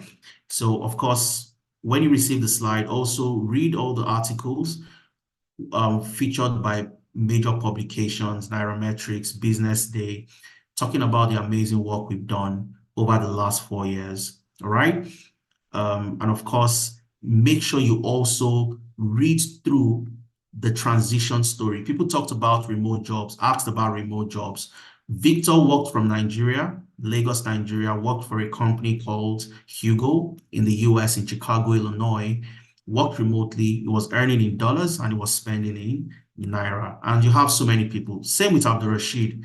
Abdul Rashid works with Chow 420 as a data scientist, worked out of Ilorin, Kwara State, Nigeria, worked for the company in the US. He was earning in dollars, spending in Naira. So you have all these opportunities of people, amazing journey, amazing stories. Ensure you read their stories, watch the videos, and you'd find them very relatable to your experience and the things you've done in the past. Okay. I think would start to call it a day at this point in time. I'll just see if we have more questions in the chat. I think Ifemena has done a very good job answering all the questions you have. All right. And for those of you that have made payments so far, we look forward to you starting either in February or in March. We'll see you in the clarity session if you've selected that option. Okay. And for those who are thinking that, do I need to start? Do I need to get started? Getting started is the most difficult decision. Once you've gone past that, what typically happens is you join the program and find out that I think I should have started a lot earlier and get this done, get a job eventually. And lastly, ensure that you share this with your friends, your colleagues, your family members that you think can benefit from this particular session or a program like this. And that was how Uthman was able to get a job. And I'll end with Uthman's story. Uthman got a job as a business intelligence officer with the NHS in the UK. His elder brother joined our masterclass. And at the end of the masterclass, he sent the recording to Uthman. Okay, he made the payment for Uthman. Uthman joined the program, completed the program, and got a job with the NHS as a business intelligence officer. All right, so be that help to that person that you think can benefit from this. Send the details, send the materials, and that would be a gift to that person for 2024. Okay, follow us on all our social media platforms, on Twitter, on Facebook, on LinkedIn. Check us out and see the amazing job we've been doing. And you can also get to join other sessions similar to this one in the future, because we always deliver exceptional value to you, even during our free sessions like this. Okay, so if you have learned something today and you've had a wonderful time spending your Saturday evening with us, just type in a yes into the chat as we wrap up our session for today. Just type in a yes into the chat. You had an amazing session. You've learned one or two things during today's session. Just type in a yes into the chat. Okay.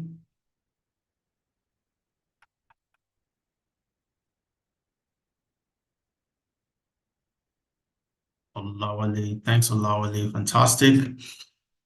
Okay, absolutely brilliant. Right.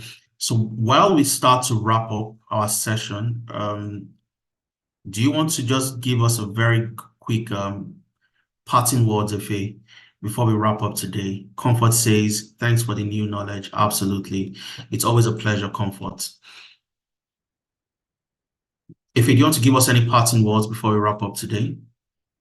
Absolutely, guys. I've had a wonderful time spending it with you guys today. And one thing most people don't understand is get started. Okay, don't wait. Okay, one of our participants, very interesting story is currently on our YouTube channel. You should check it out. One interesting thing that happened was a friend recommended her to Tenalytics. Okay, came for the masterclass just the same way you're on the masterclass. Sent the recording for the session to her. She saw the recording, okay, registered for the training program, and within the space of 2-3 months, she got a job as a business analyst. She currently works as a business analyst in Edmonton. All right, and that's Edmonton, Canada. Okay, very interesting. Okay, so then the friend was announcing that, oh, I recommended you to go for this training program. I recommended this training program. You didn't even tell me you started. All right. While other people are taking, a bit fidgeting to start, while other people are taking that brave step of starting. The difference between you and the next person, the person that is going to get a job in the next 1 month, 2 months, or the next 3 months, whatever the case might be, the difference between you and that person is the person that starts. All right. So what I would say today is, all right, we are providing with all the resources, all the things that you need to get started. The only thing you need to do is just you make that decision to start, and we are literally going to handhold you and guide you through the process. So we're going to be having a lot of clarity sessions. We're going to be having all the sessions in order for you to understand what to do, how to get started, and so on and so forth. And I'll be looking forward to having you in the main class. Okay, take advantage of the discount today, and let me see you in class. Okay, thank you very much, guys. Wonderful having you guys here. I'm looking forward to working with all of you. Cheers, guys. All right, fantastic. Enjoy the rest of the weekend, and cheers, everybody. Bye, guys.